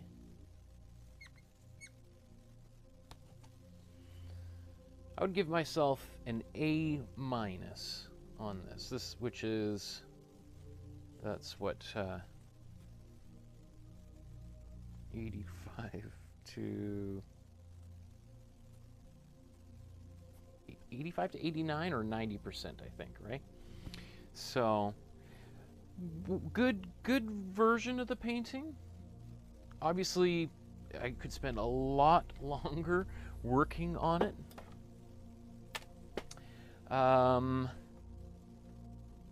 But for ultimately 4 hours of work here, I think pretty good. Okay, everybody, if you want to leave a donation, there's a PayPal link down below, and I'd be grateful to have your support in that way. If you can't spare a penny, then something would be even more helpful, really, to be quite honest, would be to comment on the video. Even if you're watching this a year from now, is to comment on this video or previous videos. Share it with your family and friends on your Facebook, Twitter, Instagram, etc. Join the Facebook group and upload your version of today's painting. This week we are going to look at the work that you guys have made, and I'm going to give you some feedback on the paintings you've made and really just celebrate the awesomeness of this community that we've created together. So yeah, like, subscribe to the channel. You know the same old routine. But you'd be surprised how few people actually go to the effort of doing that. So, thank you everyone for another wonderful painting session. I hope you all have a wonderful Easter. I'm about to go run outside and pick up some Easter eggs with our daughter, and I'm super excited to do that. Tomorrow's a holiday, so I'm going to sleep in. Well, I really won't be able to sleep in, but I'll try. Our daughter will get us up probably about 6 in the morning. So I'm very grateful. I'm super grateful for everyone who watches, who contributes to the community. Your super supportive comments that I get from people on my work, and also the work of other people who, just like yourselves, that are painting along and sharing their art. You know, not everyone is as confident and as satisfied with what they create, and that little bit of encouragement that we can give one another means a lot to each other, right? We're right now inundated with media that is generally 80% negative. Most of the comments that go back and forth in social media are negative and mean and hurtful, and the world that I live in, that I want to live in, and that I want to see more of, is a positive world where we encourage each other to pursue the things that we really want to do, that we help each other get closer and closer to our dreams. And here I am, I'm living the dream. And really that's all because of people like yourself that are taking the time to watch. And if you've made it all the way here to the end, man, oh man, I am very grateful to have you along for the journey with me. And so thank you, everybody. Enjoy the rest of your evening, and we will see you guys in just a couple of days. We're going to be making a painting by Amrita Shergill. And that's going to be cool. I'm really excited about that. She's a fantastic artist who died way too young. well, we'll talk about all that when we go here. Michael, just stop, because I get excited when I think about that. Okay, so we'll see you guys in a few days. Enjoy the rest of your weekend, and we'll see you very, very soon, everyone. Okay, good.